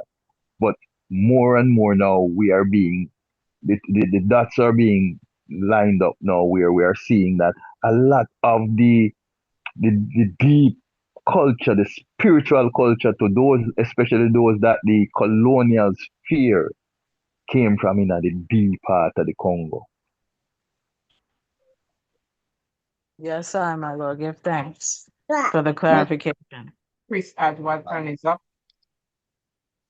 And I have a priest as well, my Lord. Blessed love, my Lord and Empress. We were calling and we were calling. I have some technical difficulties, but you're hearing me now? Yeah, we're hearing you. What they were saying about the pygmies, they had living zoos with human beings in Belgium. It was legal to them, like having African people living, and they had them in circuses traveling and all sorts of things. But colonialism, the history with repatriation, involves repatriation with looting, they took cultural artifacts, including human remains, that led to widespread of dispersal across the Western Museum, which they are still there today. And subsequent movements to return these items to the origin, like we are looking for repatriation of ourselves. I'll say one thing to try and come back to this point, and it's not the Atlantic slave trade, the European slave trade that took place on the Atlantic, to be exact. And the subsequent the subsequent movement to return these items to the origin and to return our people. And we were not only slaves, we were kidnapped. So there's a lot of things, atrocity that you have to pay for. The modern repatriation movement, subsequently the movement returned to those, they don't want to give us our items, our artifacts, and they don't want to lead us back to our country. Because the meaning of repatriation from the old Latin, people say, it's a process of returning people back to their place of origin or their original citizenship. Repairing the bridge. Now, this modern repatriation movement is a key aspect of decolonization, aiming to address the historical injustice by returning us to our home and the artifacts removed, the theft that they did that involved complex international and legal challenges, as well as moral arguments that the artifacts were legitimately, and they were illegitimately taken away, and they should be returned. Looting and collection of all different things. The colonial powers took vast numbers of objects, human remains, and they use it for their motivation for money, for collective variety of reasons, as their trophies of war. If you study the base on racial science, which display the European in the European Museum, the souvenirs, human beings in BAM. The operational legacy, in some cases, like the British operation legacy in Africa, the colonial powers actively removed and destroyed even serious documents. And the decolonization of the controlling narrative up to today. So it's only I and I who is trying to put it back together, and like the Empress Cindy and the other Empress before, the collection of the remains in this modern repatriation movement, decolonization is a must, and they are threatening the growing international effort to repatriate I and the direct response to the legacy of colonialism is a crucial part of the colonialization process, which the Europeans don't want to give it up. The modern repatriation movement was growing internationally. Then people start to study reparation. So people don't really want to go to Africa like and they don't want to free Africa. They just want to get a chunk of the money to spend it here in Macy's and all these places running around like idiots. As precisely stated, the nuts. What we have to do precisely, we have to plant some nuts in Trinidad and provide to everybody and supply. That idea just came into my mind when I hear you talking some important thing. And we could also do trading, the shea butter and thing what we've been talking about, because our moral argument, repatriation is seen by many as a moral imperative, with critics comparing the refusal to return us to our home and refusing to give us back the stolen property. They are beyond theft, while items are looted and conflicts with others were taken under duress and deceit, and the courts of law didn't give us no judgment. The inequitable power of imbalance bordering the scope what colonizers consider legible or legal is illegible, and its demand for repatriation. We have to challenge a lot of complexities. Distributed ownership, the colonial borders, who created disputes over modern countries and repatriation, the national heritage. They had a ban preventing legal return of artifacts in 1983.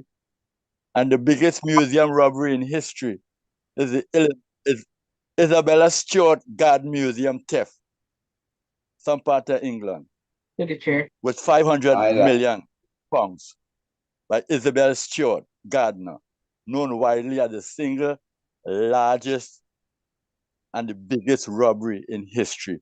It happened in March in 1990, my Lord and Majesty. Honorable Empress Trisha, we reinforce the 3 minutes. Yes. Okay. All right. Just bringing us forward to actually the topic of what we are here. Yeah. Colonialism to repatriation, and I have some pictures on the screen before, and why we're doing what we're doing is for the future of the youth, the little prince and princesses of this Congress. And how or do we maintain, or how do we set a standard for these little ones when they get older, so that they could understand, one, what the Congress is, what the Congress stands for, what repatriation is, and what is expected of them in the efforts for repatriation, meaning the education, etc. How do we ready them? What does this Congress do? Because there's a lot of, things that is said or taboos within the Congress itself. How do we make certain that these little prince and princesses are given a chance to live a good life, but to be able to repatriate and, just basically just live life? To answer the question, Honorable Empress. Honorable Savannah, and please. The floor is open. Empress asks a question. Yes. Yes, I don't have the answer to. Blessed love. Blessed love. I don't have. Yes, my lord, honorables. I don't have the answer for the Empress question. I just wanted to clarify. I said we had certain ports, not one, but the main one was in Ghana.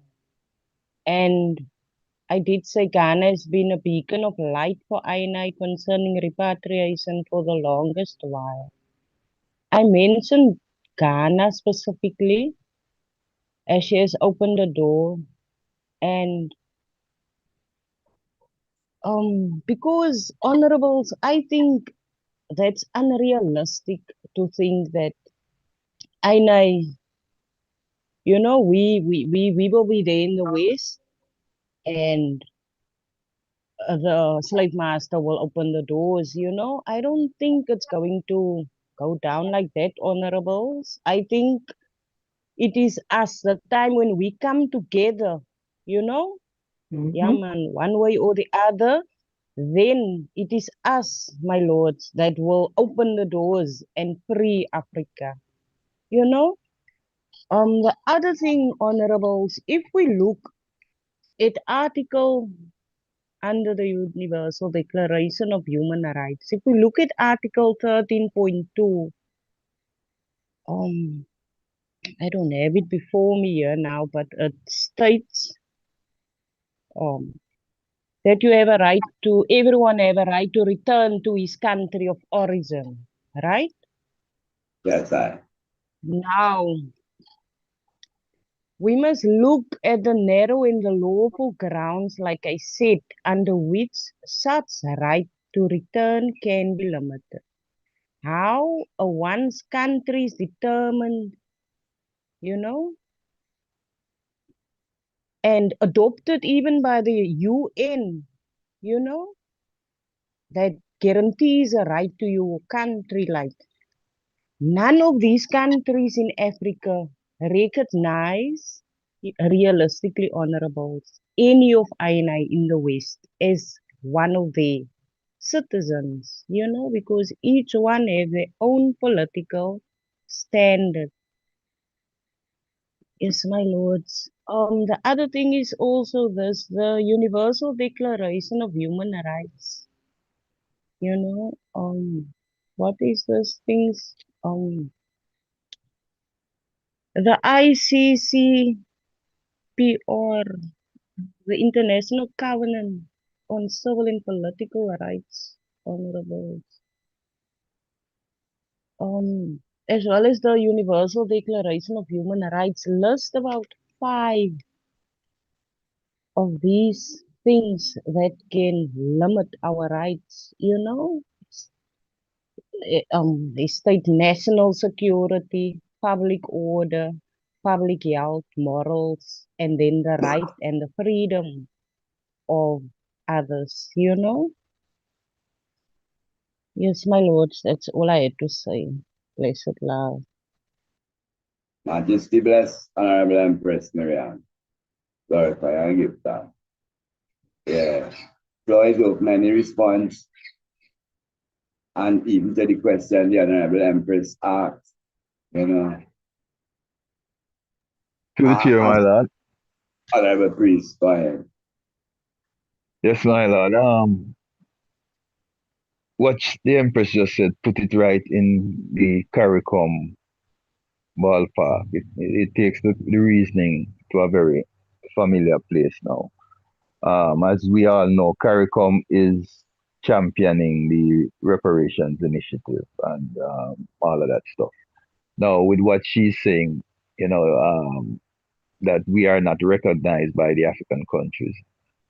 This is the process that's going on right now. The year of reparations have been extended to the decade of reparations. One, in this, they'll be organizing series of platforms for ones to express themselves, especially civil societies, which is what we are seen as, or what we function as in that sense out there. And I'm saying all of this to say this. If we are not at these tables getting the information that is being shared and sharing our position, we have no say in the matter of what is of repatriation and reparations, because repatriation today falls under reparations, restorative justice.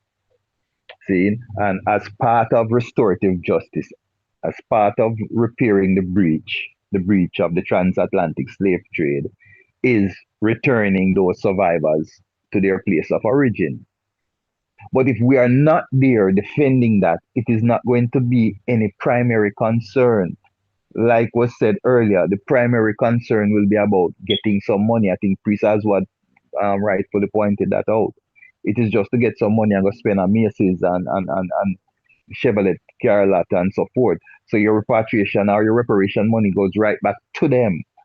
And they have no problem with doing it that way if they can assure that. But that is not what we are seeking. We are seeking repair of the breach that was done to Africa. Now, Africa, in their wisdom, in creating a space for us, have included what they call the sixth region. That sixth region is I and I. They declared it. What we need to do is hold them accountable to it. What is it? What benefits are there? How do we cash in on this, on being part of this sixth region?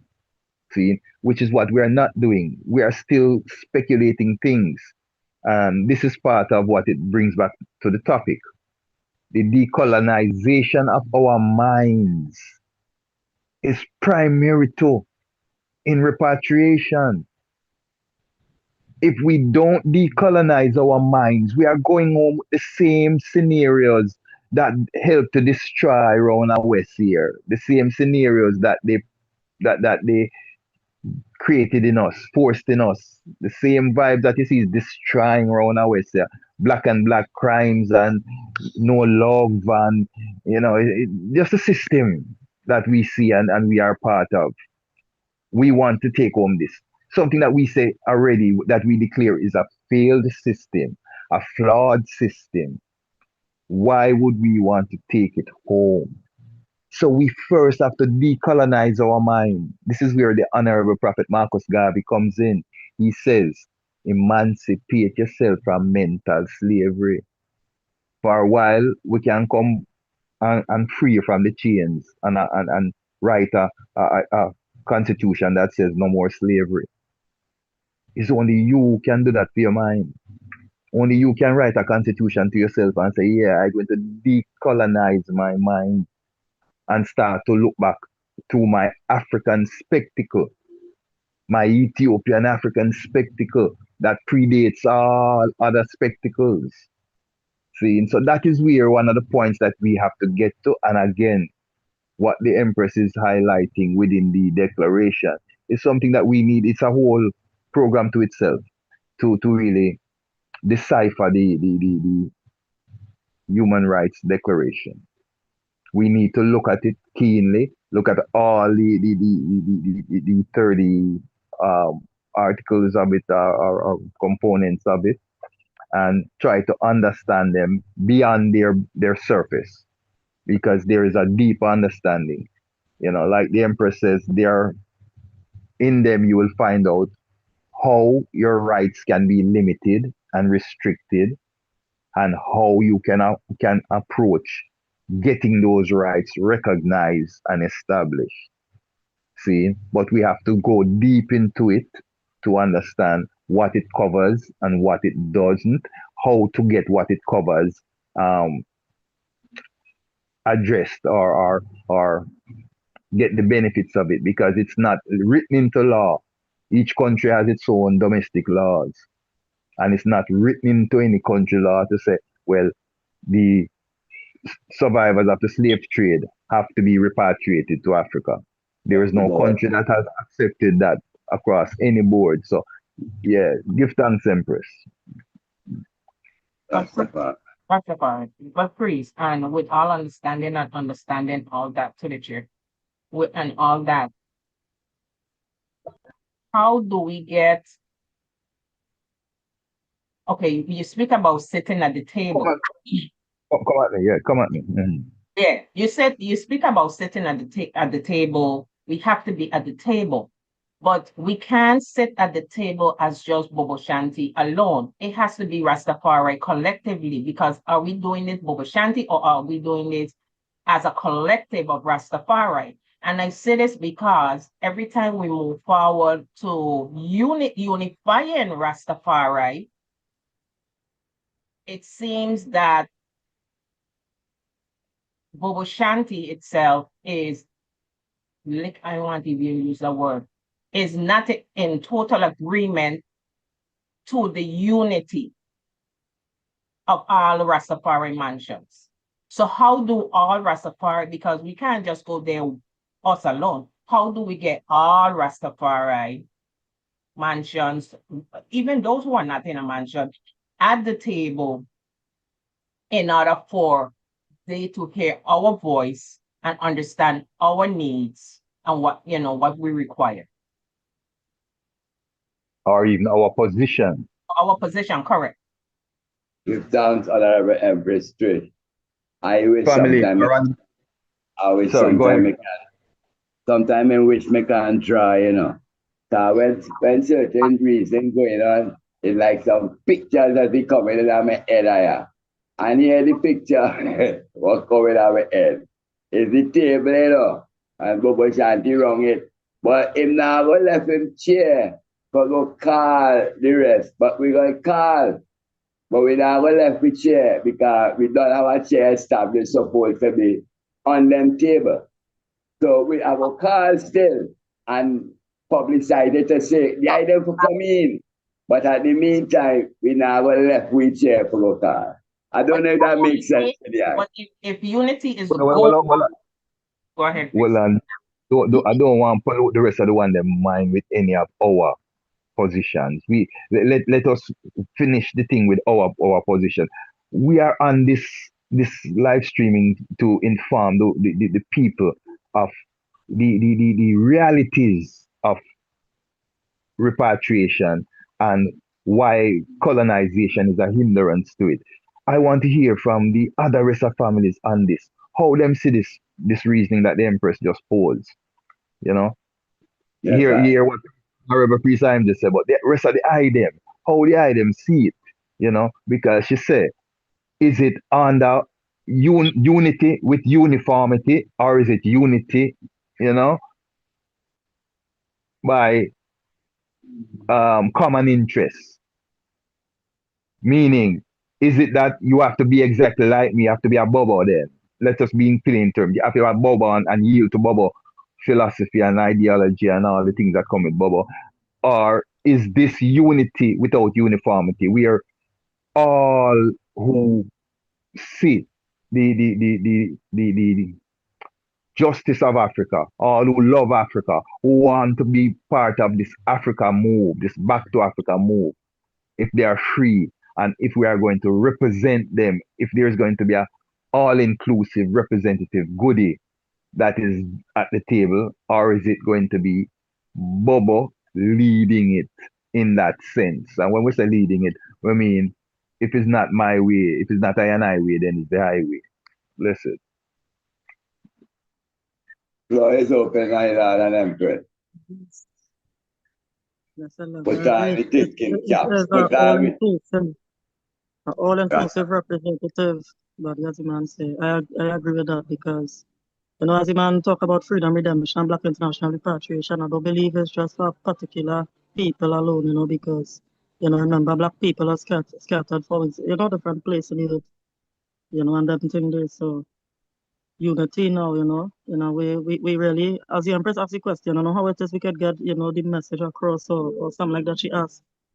And it's enough different things, that we could find, to do. It must have a solution, because unity in a way is not just about, us alone, which is a small fraction of the population of Black people. Bless the love. Majesty bless. Intelligent. I think sometimes we make it a little difficult still too. You don't need to be so difficult sometimes, even though it may look so, my sometimes it's simple. Because I tell you something, if we identify, all right, we may not be able to sit at the table, but I think within due time, with the unity where we have to get together, you know, in due time, we have to be wait name there. Umbrella under whatever agreements and them thing they were them come up with. But I simply say, you know, my lad, if you go into a country, or I and I decide to go into a country and you go in there and you say, well, look here, this product or whatever it is lacking, and you find a way where you can get it at a cheaper rate, manufacture it there and get it in the finished product and make it much easier upon whoever it is and get a profit. Most of the country them now go deny you from coming there and help them where they, you know. As long as them know so you not come rape them and rob them. You know what I mean? So all I'm saying, you know, is just basically finding your foot into a country and you kind of know the mindset. You know what I mean? When you come through the airport and when you come through the immigration service and things like that. You know, I have always been fortunate to get good reception from them as a Rasta man. You know, always like a pride and a proud, say, well, look at boy, when you stand up and march through and more power. That is the vibe we I get from most of the African tribe them. And if you go into a place, Majesty, and you live with peace and love and uprightness, Majesty, you now go have no issue. You have to go check out if there's any political strife in the area. I mean, these are the homework and things where you have to go do because you have to go know where you go up against. And you know, want to run going or something and get caught up in the midst of some fractions and then we there too. So whole heap of things needed to be done in order to make them move them on. But once you find yourself in a certain place, because most of the country them really about peace and love and ironies. Where me really see. You know me I deal with the police them irie. You know me I deal with. And hey, maybe because me we grow Jamaica and see how the police them move. The one them Africa cool. You know me I deal with. Yeah, so hey. Yeah, my lad. So I just figure say, you know, if we get ourselves together differently, man, you know, regardless of we now sit down at the chair right now. Once we get our things together, man, we'll have to be reckoned with. We just need to work on our thing differently. Right. No, me a deal. Best of me, the Majesty. My lord. Bless. Blessed to the chair. To the chair. And I have precept. Blessed Lord. You know, this make the thing, blessed. You know, this make it a little difficult and confusing. You see it when we mix up repatriation with international repatriation. It's two big differences. You see it because if Rastafari come together as a whole, all the mansions come together to return to Africa. That is still not international repatriation. That is I and I repatriating. You see it? So that doesn't require, you know, all of those other things that we used to speak about back in the days.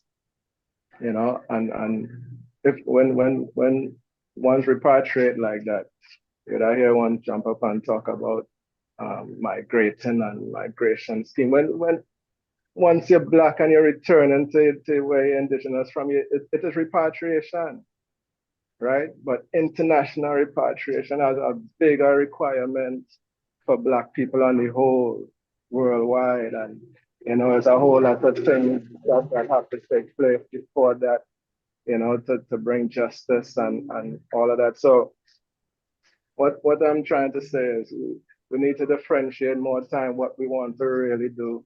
And because look at King Emmanuel, right? King Emmanuel never stay on the same approach, right? The man knock on United Nations, knock on OAU, knock on international court, and tell him reach to the point where him do. Him repatriate him people, right? On plane. We was never talking plane before. You see it, and it reached to that. You see it. So we need to realize what we want to do at the present moment.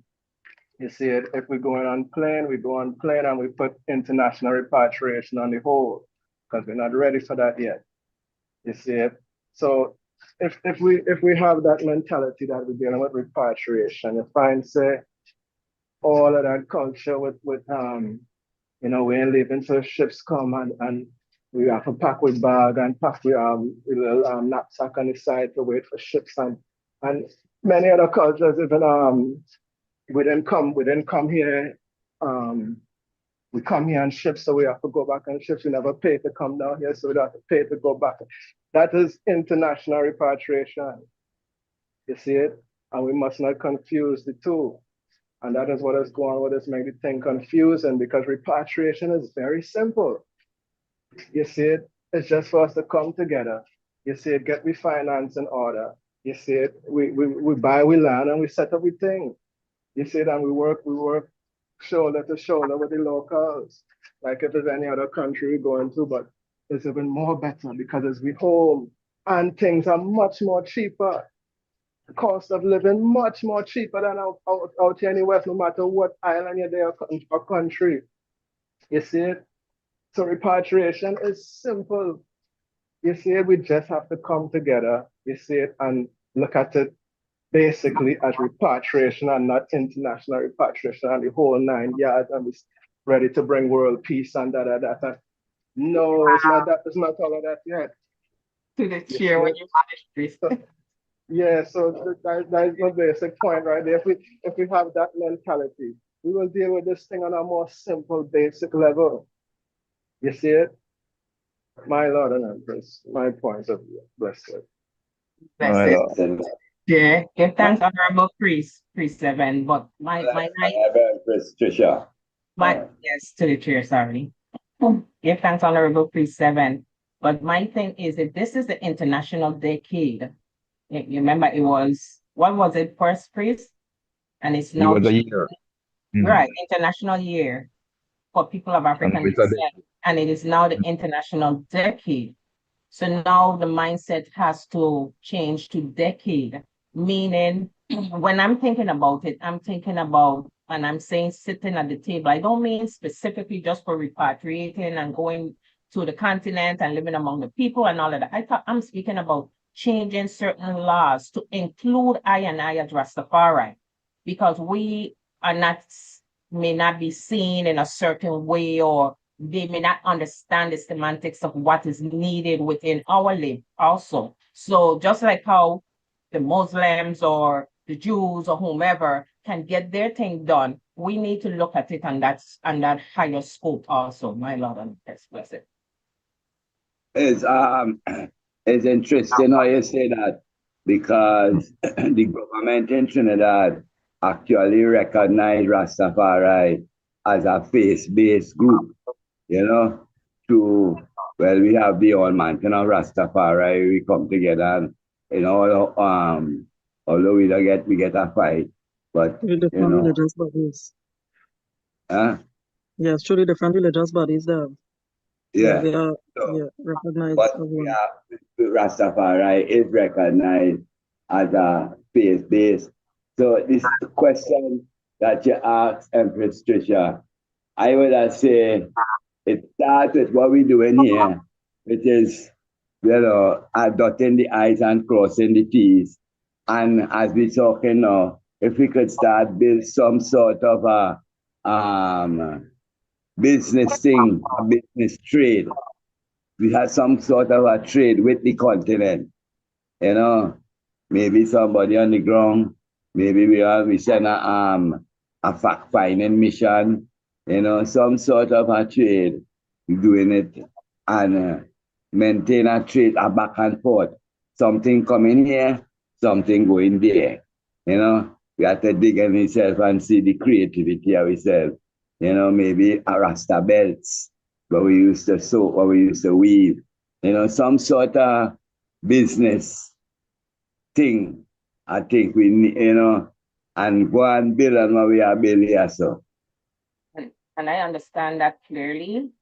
But I'm trying to take it a step ahead of that. That's something like that we can do one-on-one. We can do that as a group.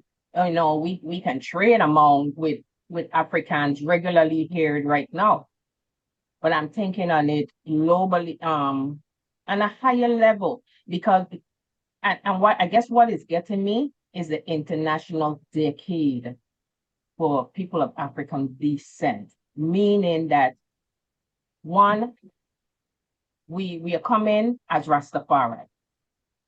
We have to be able to lingua with all the ones who are there at those decision-making tables as a unit, so that one can understand who we are, why we are, what we need. So things can be written into whatever laws, because I'm sure they have things written into laws for every other nation and so forth, but we are being left out because Rastafari is not at that table. Rastafari has not been at that table for probably several years, maybe one, but never as a whole goodie. Now, you mentioned the mansions of Rastafari, which is, I guess, is a group of different houses in your area. We have the RMO, which is a group of different in Jamaica. We have the one in Bahamas, which is and maybe collectively ones need to start coming together and then reaching out to the wider Rastafari family, so that the same things like Empress Miriam was speaking about and all the different can be looked at and addressed and through our spectacles. My Lord of Empress, bless it. Yeah, work in progress. Work in progress. And I just wanted to get that mind, that Yes. mindset. And to add to that, Empress Trisha, with the youths them, we must be able to show them a vision. I mean to say, if you look at Africa, look at the streets, look at the streets in Burkina Faso, look at the set of streets in Ghana. A lot of them is dirt. So you see, in time to come, they're gonna need civil engineers, they're gonna need architectures, they're gonna need people who skilled in road building. So if we could show our youth and point them now coming up to set themselves with them kind of skill set coming. That way they say, okay, we have to start from small. So that means to say when we move in Africa, we are some people, the right people coming in there. Builders who come to build. We have skill sets with us. We have architects with us. We have this with us. Builders with us. The item kind of get the picture of my tripod. Yes, my Lord. And you're correct. Yes, Because my Lord. right, because even myself with a college degree, there's only, even if I was homeschooling, there's only so much I can teach my youth, my grand youths, or any youth that is around me. So we need to let them know that if they want to be doctors, nurses, whatever career that they want to follow, that they are free to follow that career, because when they do that, we have those ones with those set of skills, because we just read it, that a certain set of skills ones with skills have to be ready to go to the continent. The continent doesn't want any lazy person coming to eat off of it or make a menace in a society or just to live off of a particular area or anything. They want people who are coming to build Africa. Natural. To the chair. Yes, my lord. Yeah, the emperor say, when the emperor did tell Mortimer plan on them, say, when them go forward, tell the man them say, when them a come, send the right people. Rastafari. All right, that was the statement. Send the right people. Him don't mean say there is no wrong people to come in. It's a system who going to come first.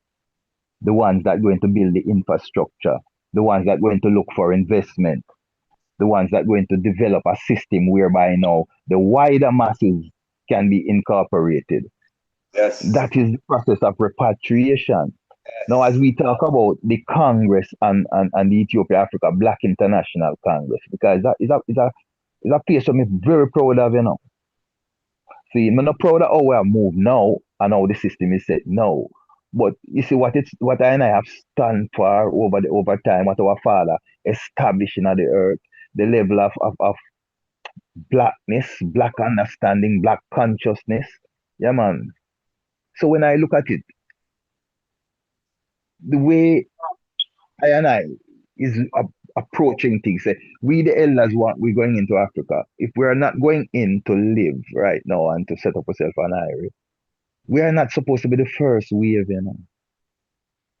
We want to be empowering some of our bright young minds, our bright minds that can go in and see the economic ventures, see the economic opportunities that we, the old minds, not going to see because we're going in looking for them in the way that we are used to. These youths are the future, and the world is in a futuristic mode. So we have to start looking at it that way. The leg of some of the rains are a lot of I and I in our different regions who have who rise up the gatherings.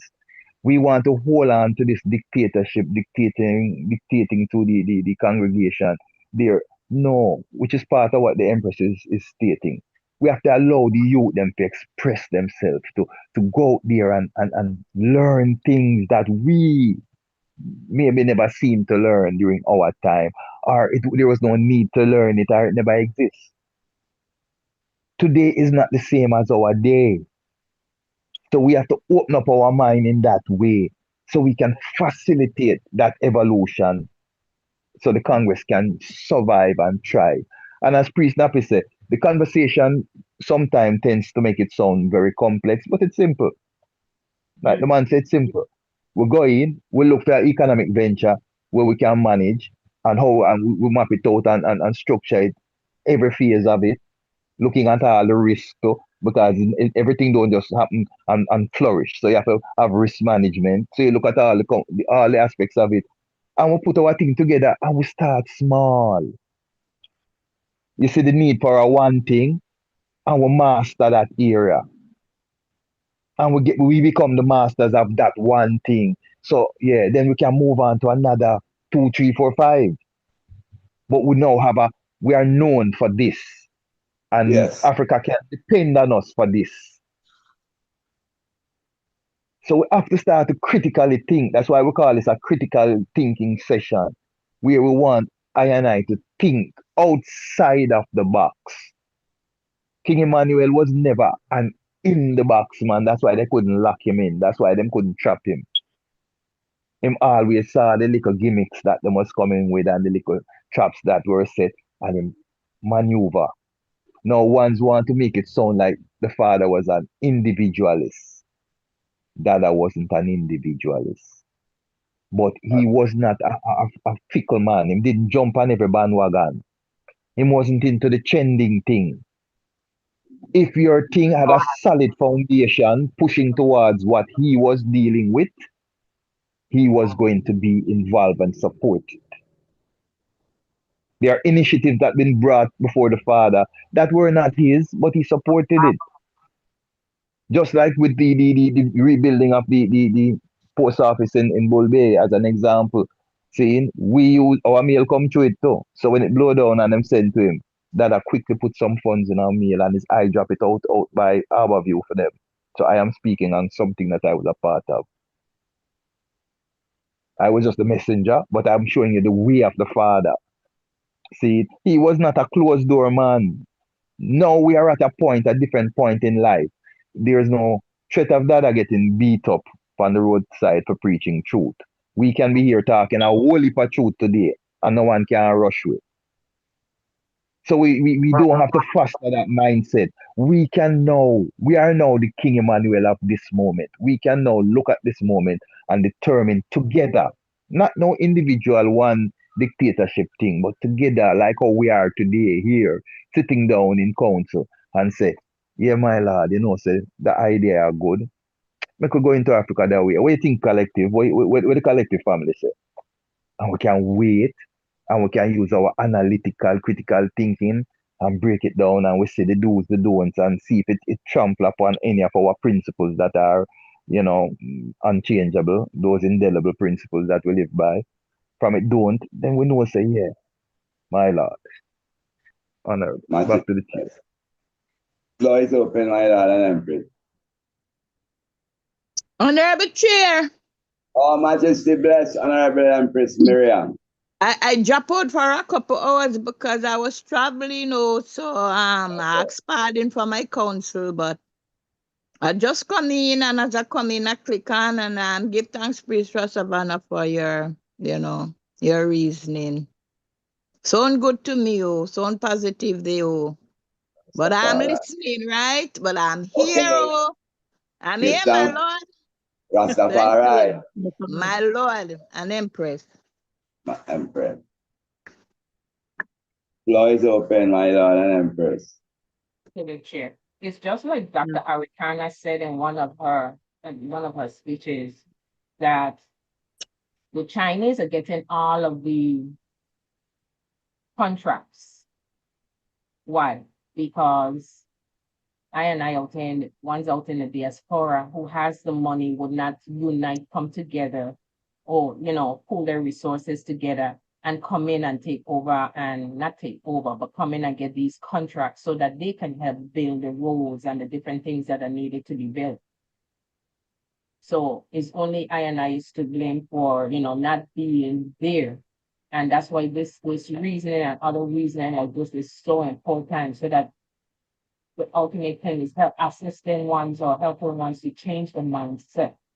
While many things, we make many things sound difficult, yes, and many things are more simple than what we think it is. Some things are a little more in depth when we look at it, because I'm sorry, I keep going back to the international decade, and the importance of being a part of that, so that we can understand what is happening. Just like a few days ago, we were in a lead meeting and we were sharing information on what was going on in Nigeria, for instance, and where just last Monday gone, 25 young princesses were abducted from a school, a all-girls school. So these are things that we need to know. If there's something that is happening on the continent, we need to know it. We need to know the areas, the safe areas, even the unsafe areas, the areas that need development, what can happen, So we need the brothers and the sisters who are on the continent to share that kind of information with the family, so that we are not, because it's not everything that is going to come out on the news to I over here. Some of us don't get Al Jazeera and all these different news that would mostly bring African news. We just hear it through the grapevine. So, we need ones to be able to help I to bridge that gap, because there are a lot of Bobo Shanti, there are a lot of Rastafari over on the continent that can assist in helping bridging that gap to repatriation. Blessed. Blessed love, Empress. Hey, one thing though, Empress, you see them Chinese, them not easy, Call down here, them get contract, Because and they they can't. increase, because they put themselves in that position. You can't fault them. We can't be angry with them, I'm not angry with them, but I telling you the skill. Because they build some justice building down on this side down here, a building called Napa. Now for the people them vex because the Prime Minister get the contract to the Chinese. Them man walking like long time with thing wrong the neck and 2 barrel. Some man, but they can walk. So yeah, we have to rise up ourselves, which why we have companies, building companies like that. I think within Rastafari, we became, not we specifically us, but once became very laissez-faire and putting the movement in a space that inhibits it from proper growth. Blessed Lord. Yeah. And they take 300 yesterday. That 25 where you talk about, Empress, they went back and take 300, I think, day before yesterday. Yeah, I didn't know that. Yeah, I want to find out. Honorable. Blessed love. Blessed Go ahead, love. Empress. Go ahead, Mama. Go ahead. Who's that, Mama Lily? Yes, my Lord. Empress Miriam. Go ahead, Empress Miriam. No, go ahead, Empress Nyabinde. Thank you. Yes, my lord and empress. Oh, that's Empress. Majesties, speak about the repatriation. Those loose dread rastas, honorables, without apology and shame, are a disrespect to His Majesty opening Zion doors to the whole repatriation mission of our God and King. They were in such a rush to pull up land in Sasamani. They are the group of people who damaged the foundations. I am an eyewitness. For many years now, I can see that the nonsense that they are talking about, what they call works, is just a load of nothing. That raw and undisciplined vibes of them smoking herbs all day, listening to reggae music, caused a scourge for the local people because they think that they are sitting on Mount Zion, waiting for salvation to land on their laps. Just because they think themselves to be counted in the 12 tribes of Israel, as if that is something one can elect to become in their lifestyle honorables, or simple consciousness. They have no order, no principle, no progress. After rushing to full up land, there, after so many years, there is no improvement of the African Ethiopian consciousness. And I don't have an issue saying what I'm saying, because it's there for all to see that these type of fulfilled rastas think that if they talk patios long enough, we will become all confused and distracted. They are just distractions, honorables. Allow me to declare Emmanuel Congress, King Emmanuel the come for Ainai in this time to give thanks. Africa need Melchizedek, and Africa need Melchizedek order 1, 2. With that said, Africa is for Africans at home and abroad. Whether you are a Rasta or a Bobosanti, but Aina is a peculiar people, the chosen ones, honorables. Remember when His Majesty opened the doors, he came from Dada, and he left Dada in hand with his works, honorables. With that said, I will repeat again that Africa is for Africans at home and abroad. Sila. Give thanks, Empress. Give thanks, Empress. Yes, sir. Honor. Yes, sir. Yes. Anyone else have any contribution to the colonialism to repatriation discussion?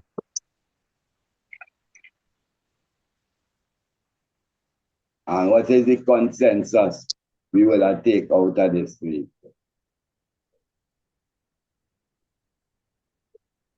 Please toss it up, Karina. Yeah, but are we, first of all, are we still defending repatriation as the primary initiative? You know, we need to ask ourselves that on a realistic basis. And if we are, then, you know, we need to weigh a lot of the discussion that we have heard here, a lot of what was narrated. Because if you listen to the narration, it shows you of the realities. And it's not just the negative, it gives you the full spectrum of how to, you know, assimilate, that's the word, assimilate ourselves into the fabric of Africa. See, factually, realistically.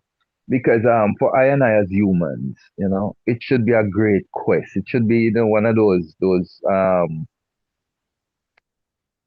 I'm called bucket list in America. It should be your primary on your bucket list, your to-do list, you know, in life. You know, to return home. Now, we're not saying you have to go there go live 24/7. Because that wasn't the reality of Marcus Garvey in his Back to Africa movement. But returning home, touch your land, see how you can help your land, how you can benefit from your land.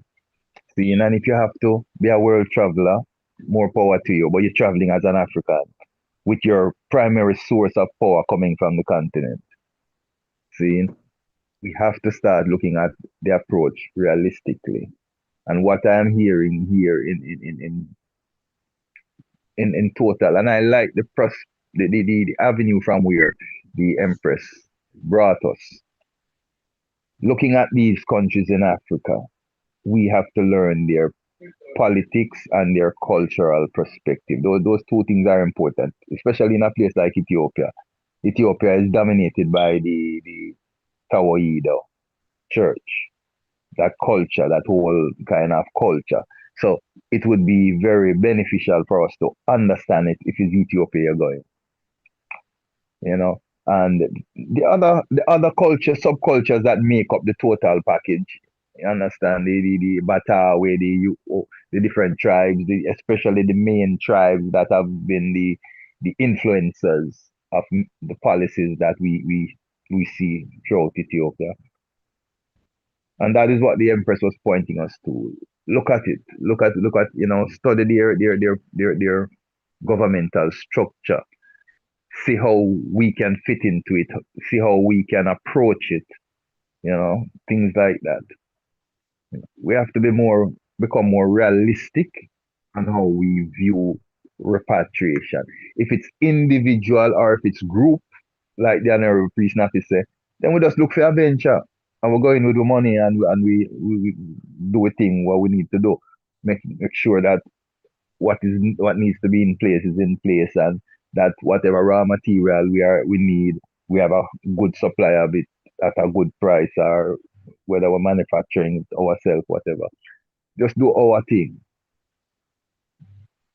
But this is what I have heard out of today's discussion, a more realistic view of how we need to approach this thing, and not just thinking of ships coming in the dock and we jumping on it and sailing into the sunset and we'll be great. My Lord, I'm impressed. Majesty bless. Any other comments or questions before we go into is our next part, Empress, or is it? Okay. Yeah, so We thought that this would be a full of reasoning, because this is our initiative. This is all of us who love Dada, all of this love that we always profess. The man say, if you love him, what you do? you see the the Honorable. practical approach. Honorable Empress, go ahead. My Lord, Bless Honorables, can them clarify for me, because I have no idea what I'm talking about. Each one teach one. When the item talk about governmental structure and how we can fit into the Rasta culture, and also I would like to know what table has Rastafari not been at. Like, I need clarity on that, please, my Lord and Empress. Blessed. Okay. Can someone highlight what she just asked? Let me get a little clearer. I didn't hear it. And Rastafari and where, the government and how it plays into what we're talking about. Right, Empress?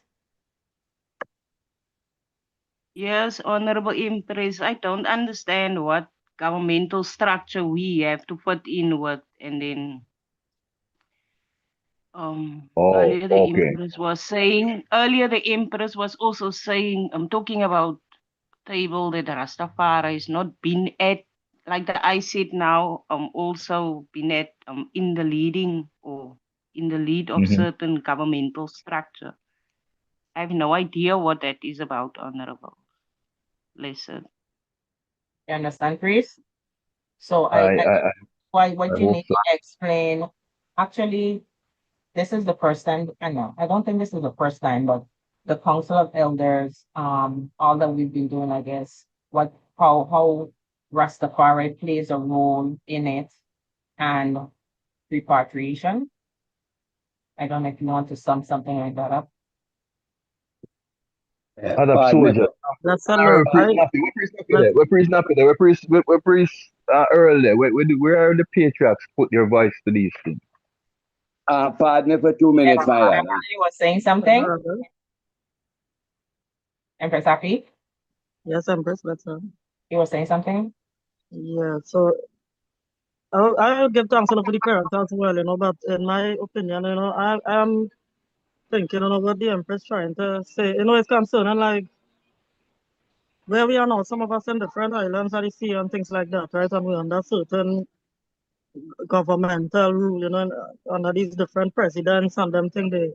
What she really saying is, concerning us as a people, as Bobo Shanti, that we have to balance ourselves when it comes to our standing governmental as to governing ourselves as a people. She's speaking about when in time repatriation or when I forward to Africa and things like that. We as a people, we're already reach to that level there where we can govern ourselves as a people. So give them a clearance, my lord. The priest them I touch it. No. See you, my lord. All right, well, family. You know, but I would love to hear the variety, the spice of life. The different views on the topic is what makes us see a clear picture. See, my view is just one little unit of the view. The item view is very important for us to see the clear picture. But if no one is willing to put their view at this moment, I will put my view. Oh, let me make a statement. As is right now, the Congress does not have a sitting parliament. The parliament is structured to run the Congress itself. So the members, the senior members have come together, and I'm just briefly for the Empress, to not to do the parliamentary work, but to be like a moral voice for the Congress and its members. Help me out here, priest. Yeah, all right. Like I said, now let me jump in and try and put my 2 cents to answer the Empress question. Add to what Empress Trisha just said. The Ethiopia Africa Black International Congress now is supposed to be Empress, Royal Empress.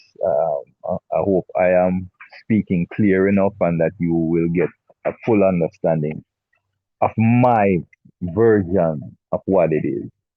Others will come and give theirs, but the Ethiopia Africa Black International Congress, as I grew up with the father and learned it to be, is supposed to be a government within a government.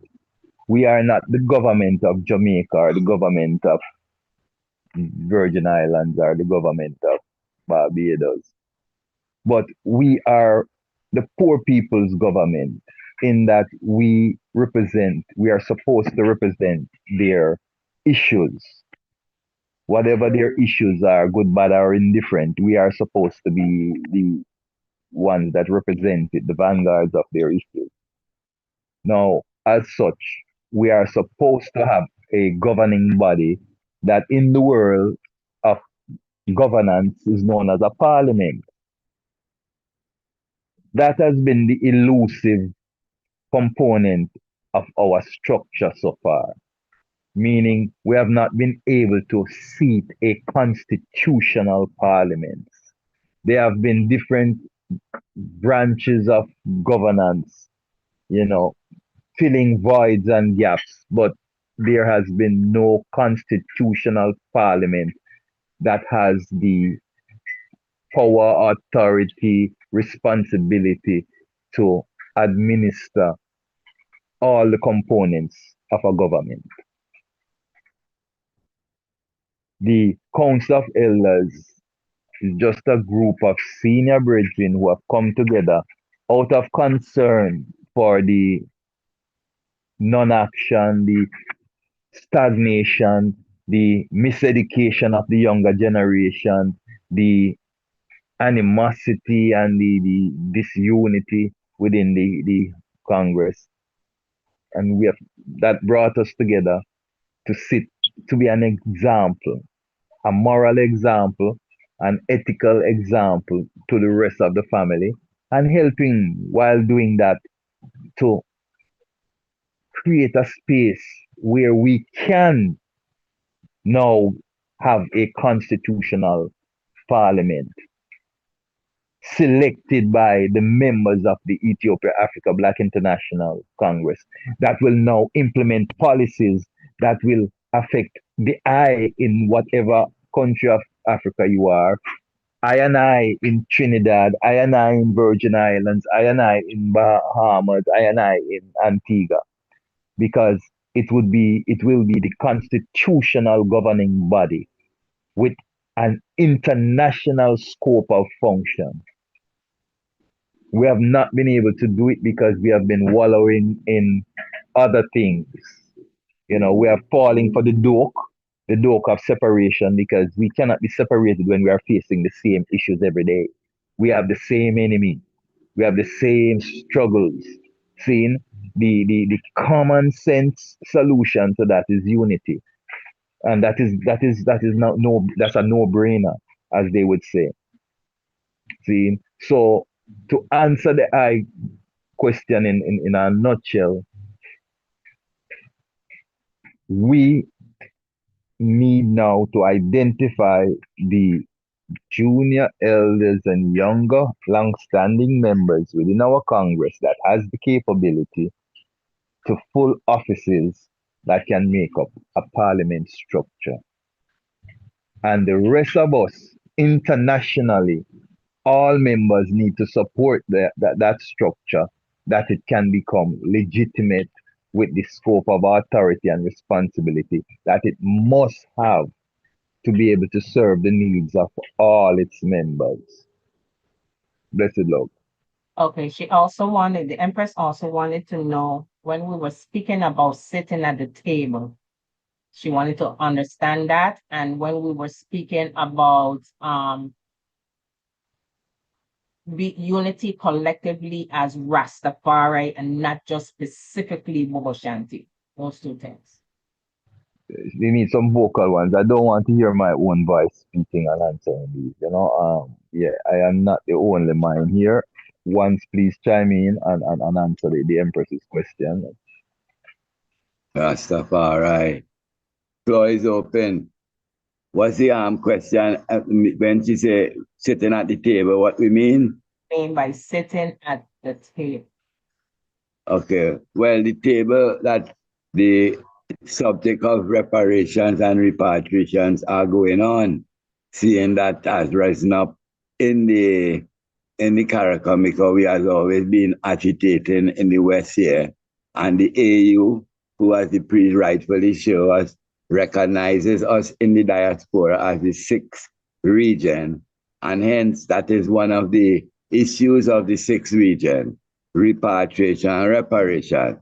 And seeing that that is going on because the AU speak of 2025 as the year of reparations, and you say they add a decade to it, my lord? Yeah, it's now a decade, yes, my lord. All right, so it's a decade now of repatriation. So when those subjects are being talked about, we as the pioneers of those ideas from them times there, way back in the 50s and the 50s. So we ought to be there when that discussion is going on. That is what we mean when we say sitting at the table. When these important discussions is going on, yes, I have to be there. When we say a Rastafari collective. Before you go to Rastafari collective, let me give one example. Usually when the priests are having reasonings, the empresses are not in the priest reasonings. But the Council of Elders have put that aside and have allowed and have asked all empresses to come into the reasoning. So because as a league, let me say the league is an arm of the government. So they have asked the empresses to come into the league, into the reasoning, so that we can also voice our concerns. So that is also us sitting at the table. Bless it. Rastafari. Give thanks for that clearance there.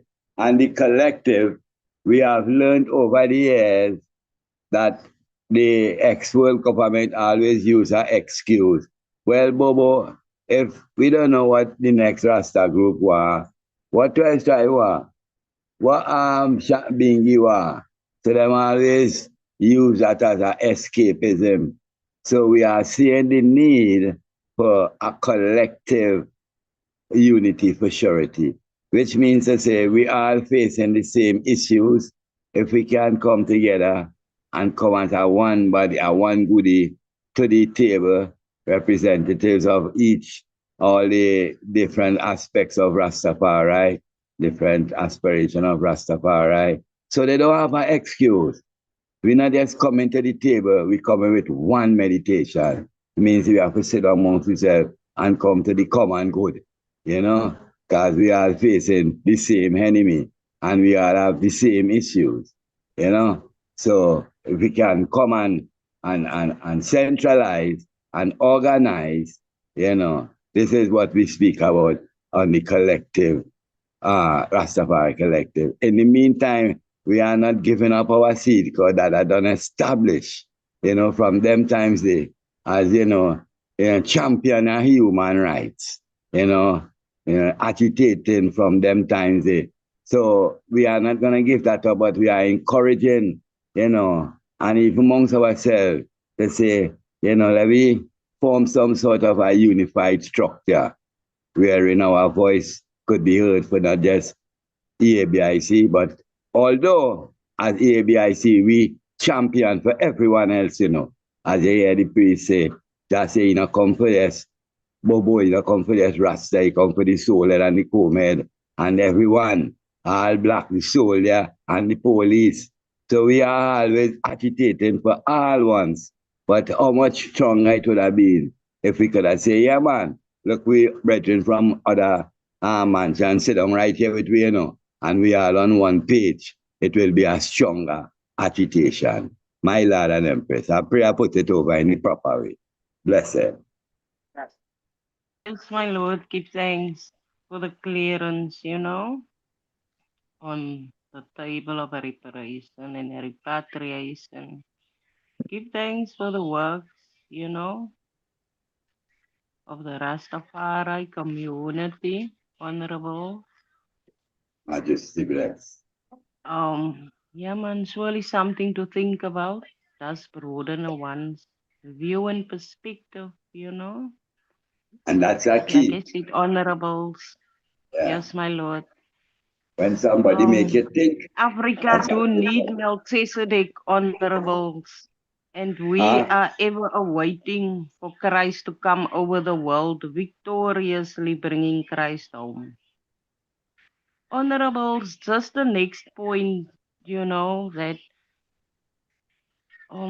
Honorable Priest Ainsley, I remember that I also said something in this line to me, and it made me feel some type of way, Also now when the Emperor said that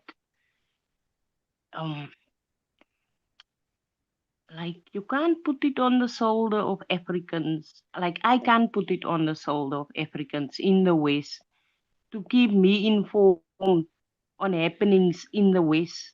We have to build ties and keep linked. And by doing that, we will only know what the ones we keep linked with know. And we must know, honorables. Some don't watch news and media. Africa is vast. We stay far from another. I'm in Cape Town. I can tell the them how we die like flies on the Cape Flats. Right? But now the item is internationally. What am I going? I can give the item feedback on what is happening in Cape Town, but is the item going to do the same for me? You know, like what am I going to get from St. Lucia, Bahamas, the Americas? You know what I'm saying, Honorable? We have to, you can't say, make it sound like it's a responsibility or like just because you are not aware of anything happening in Africa, it's because the Africans at home does not keep ones in the West informed about it. You know, we need to build ties and keep linked, Honorable, instead of saying we need, you know, we need someone from Africa when I'm the only one. Am I the only one from Africa? You get what I'm saying, Honorable? Like Yes, the sir. last time, Honorable Priest Ainsley, when the I said that to me, you know, the I is not keeping I informed about, you know, happenings unless I ask, you know, or via reasoning, by keeping link, you know what I'm saying, Honorable? And, Peace of love. and Honorable Empress, that's what the Woman Freedom Liberation League is. And the Empress, any Empress can ask questions to another Empress because we're all in different spaces. Some are in Trinidad, Bahamas, Virgin Islands, you're in some on the continent, etc. So, and you're right, we need to begin to ask each one, that's a sisterhood. Begin to ask our sisters, what is happening in your space? What do we need to know, you know, in your particular space? And we will keep the sisterhood title like that. So that is something that can be worked out and arranged on the Woman Freedom Liberation League itself. Blessed. Want to say, the longest journey begins with the first step, you know. So, from them times when I always saw your comments, I always knew you was a critical thinker. And seeing that Jah brought us together, I always say, you know, if Empress Miriam come on this group, she will enjoy it because it will stimulate her mind, where she think, as you say, yeah, they think about it. And in the same token, I and I feel grounded to know, say, we are speaking with a native of the land. You know, as we said the other day, we come like some hybrids in the West. We brought up under the European strain, but the item is natives of the land. So it's a connection. So we get to even understand the pulse and, you know, how we think. So we give thanks for this connection here, where we can use technology as a bridge to know each other, you know. And we say we get to know each other better as the mists roll away, you know, day by day. So as it's not coincidence, it's by design, and the Father is moving through. Christ is moving through the earth victorious, you know.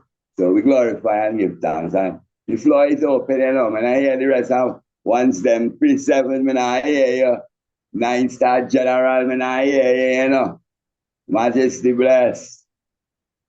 Rastafari. Sometimes, Chris, I say that's where I and I over here in the West make our little mistakes because we assume, because we are so fixated on repatriation and we're looking to the continent, we're looking to Africa and everything that happens in Africa, and we're trying to get, you know, how do we bridge the gap between us and the continent and the brothers and sisters on the continent, not remembering that they are not specifically knowing what is even happening in our spaces because they're not really focused on the West. Yeah. You understand? So that may be something that I and I here in the West can correct. Right. Plus, part of changing our mindset. Rastafari, you know, and it's a great opportunity for a native of Africa who born there, whose generation is there, to communicate with an African in the diaspora. You know that way there? Because we have similarities because the colonialism and imperialism were in the land down there also, but we take we out the land. So we can even get to understand each other better, even as we were talking today. So that all that is repatriation of the mind. So when we reach forward now, it's a more, communist because we kinda know each other. We kinda have an understanding of each other. You know what I mean? So it's a great thing. It's a great. Most times we may say, because I remember passing a comment and the Empress, kind of hold me on it. And most times we say, we usually say all I and I, but now to realize is most of I and I may come through Rastafari and end up. We don't want man to do carry down a batty man, man. You understand? I pretend. Most of I and I came through Rastafari. We came through the reggae music, the conscious reggae music, and so forth. When there are many of the brothers and sisters on the continent who actually came straight into Bobo Shanti. Right, yes, Yes. Yeah. So, Sound like Honorable Priest earlier or something. I think he was talking to somebody else, I think. Priest Earl, you can unmute your mic and speak if you were saying something. I think he was talking to somebody else. Yes, my Lord and Empress, floor is open. If you want to type anything else to add? Yeah. You see. Well,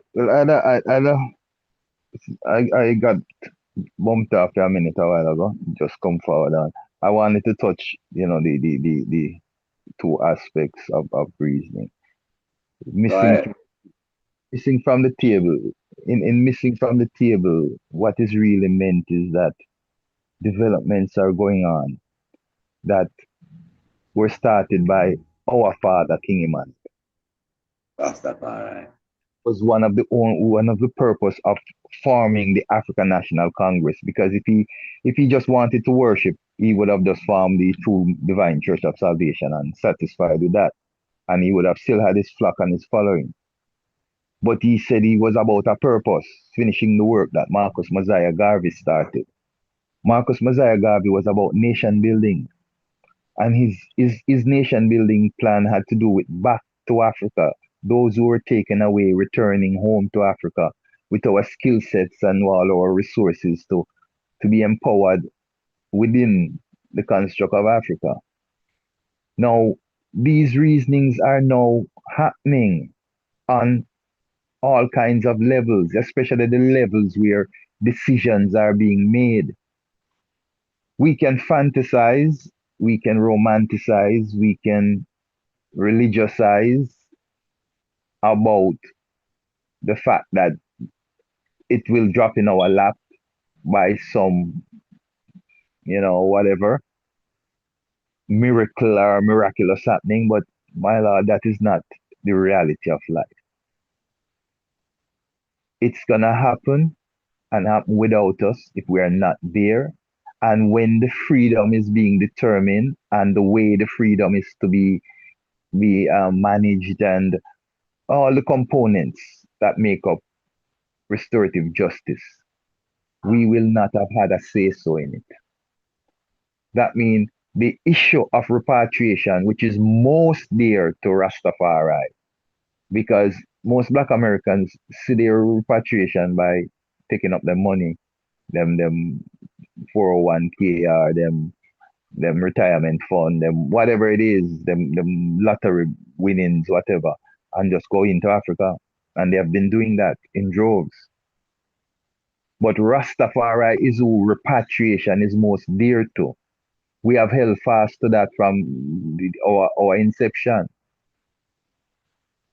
So how now that it is on the table of the world where we can influence it, we can make sure that it is being spoken about, understood, It is being prioritized, but we are not there. But we're finding every excuse and every reason to say why we're not there. Or it's all right, why we're not there. And then what was the purpose of the Ethiopia Africa Black International Congress? What was the purpose of writing all those letters, of the 4-point agenda, of which branches of government and institutions we are supposed to approach on behalf of the mission of the King? Majesty. Now, the collective approach now to this Rastafari issue it's been a plaguing problem, because man, in I ego. I'm not, everyone can exclude themselves. I will talk about I in my ego always thought that Bobo Ashanti is the pinnacle of all things, and Bobo Ashanti should lead the charge on especially repatriation and that initiative, because that is what drew I to Dada, and that is what I learned from Dada. And Dada at that time was seen, known, and accepted as the R spirit in that department. But again, over time, hopefully growing up with a wiser mind, an open mind brings a wiser mind. I have seen the realities of what unity is. The OAU is unity. That's the biggest example that we have, and that is our Godhead. That is His Majesty is the power of the Trinity. And that was his baby, showing us that they can form unity without uniformity. The man said, he has seen man of desperate origin forge unity because of that common purpose. We can't see our common purpose to unite with our brethren, them other groups of Rastafari. We cannot, in all our, whatever it is that we have within us, we cannot see the necessity for us to find a way to have a working then, since we don't want to have a cordial or romantic relationship with the rest of the groups of our family.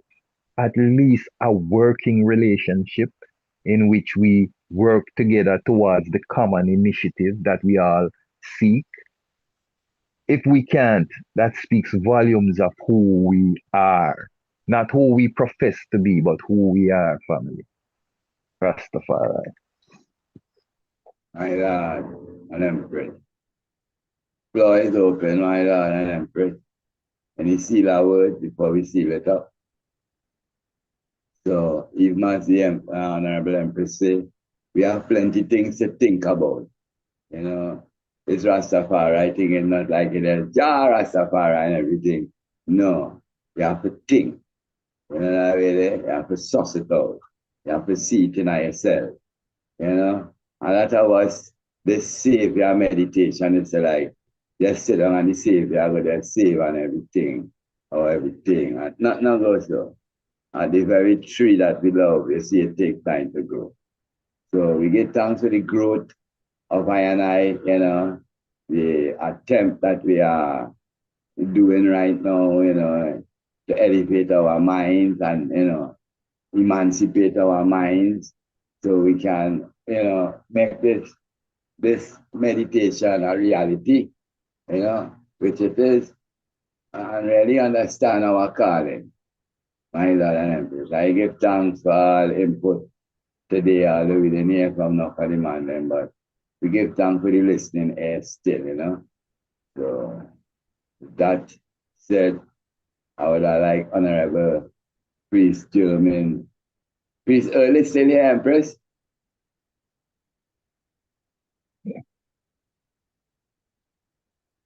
Empress? Honorables, I have a question. Okay. How do item decide on the topics for reasoning, Honorable? Okay. Well, on a Wednesday, we have our executive reasoning, and we try to bring topics that we see. Well, I have a question. So if you have a On if the topics for reasoning. So that you have a again, suggestion, hold on, please, man. Yes, Empress. If you desire something to be reasonable about, you could always text I and I. And on Wednesdays we do decide, the executive board decide what the agenda gonna be on a Sunday. But you certainly have a freedom of suggestion, Empress. Give thanks for the freedom, Honorable. Bless Allah. Majesty, Rastafari. Priest Earl is here, Empress Trisha.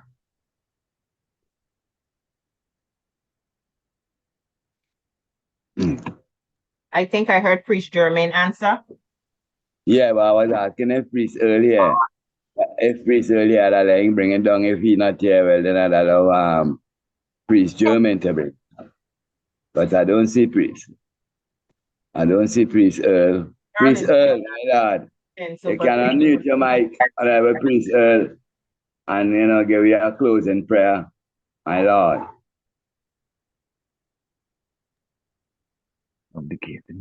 Listener Earl is not responding, so you may want to ask Priest Jermaine since he was the one that was responding.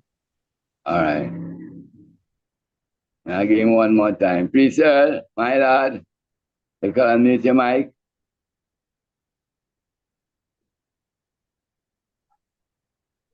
Must be some sort of, my lord. You can give you a closing prayer, honorable priest, my lord. Yes, royal family. Yeah, man, just follow the Empress, man. Priest Germain, man, good enough. Okay, if I say you feel. Honorable priest Germain, you can bring it, give you a closing prayer, my lord. yes, honorable priest and empress, give thanks for yet another blessed day. Give thanks to him for the love. Give thanks to him for all the valuable information that was shared. Give thanks to him for the empress even, imparting such, valuable information that I and I can, grow on, and give thanks for all good things that have been said and done up until this time, Most High. Selassie, Rastafari. Guys, so I and I will call for virtual reverence. Four winds globally, earth, land, sky, and sea, said the Black Christ, King Emmanuel VII, Adonai, God, Jah, Rastafari.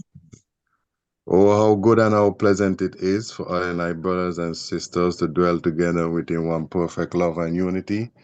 It is like the precious ointment that ran down upon the beard, even Aaron's beard that went down to the skirts of his garments. Like the dew of Hermon, like the dew that descended upon the mountains of Zion, there the Lord God commanded his blessings. Even love and life forevermore, Most High, Selassie, I, Jah, Rastafari. Our glory be unto our Father, and to the Son, and to the Holy One of creation. As Jah was in the beginning, is now, and ever shall be, Jah world without end. Selassie, I, Jah, Rastafari.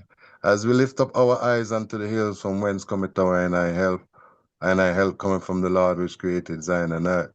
Shall we not suffer our foot to be moved?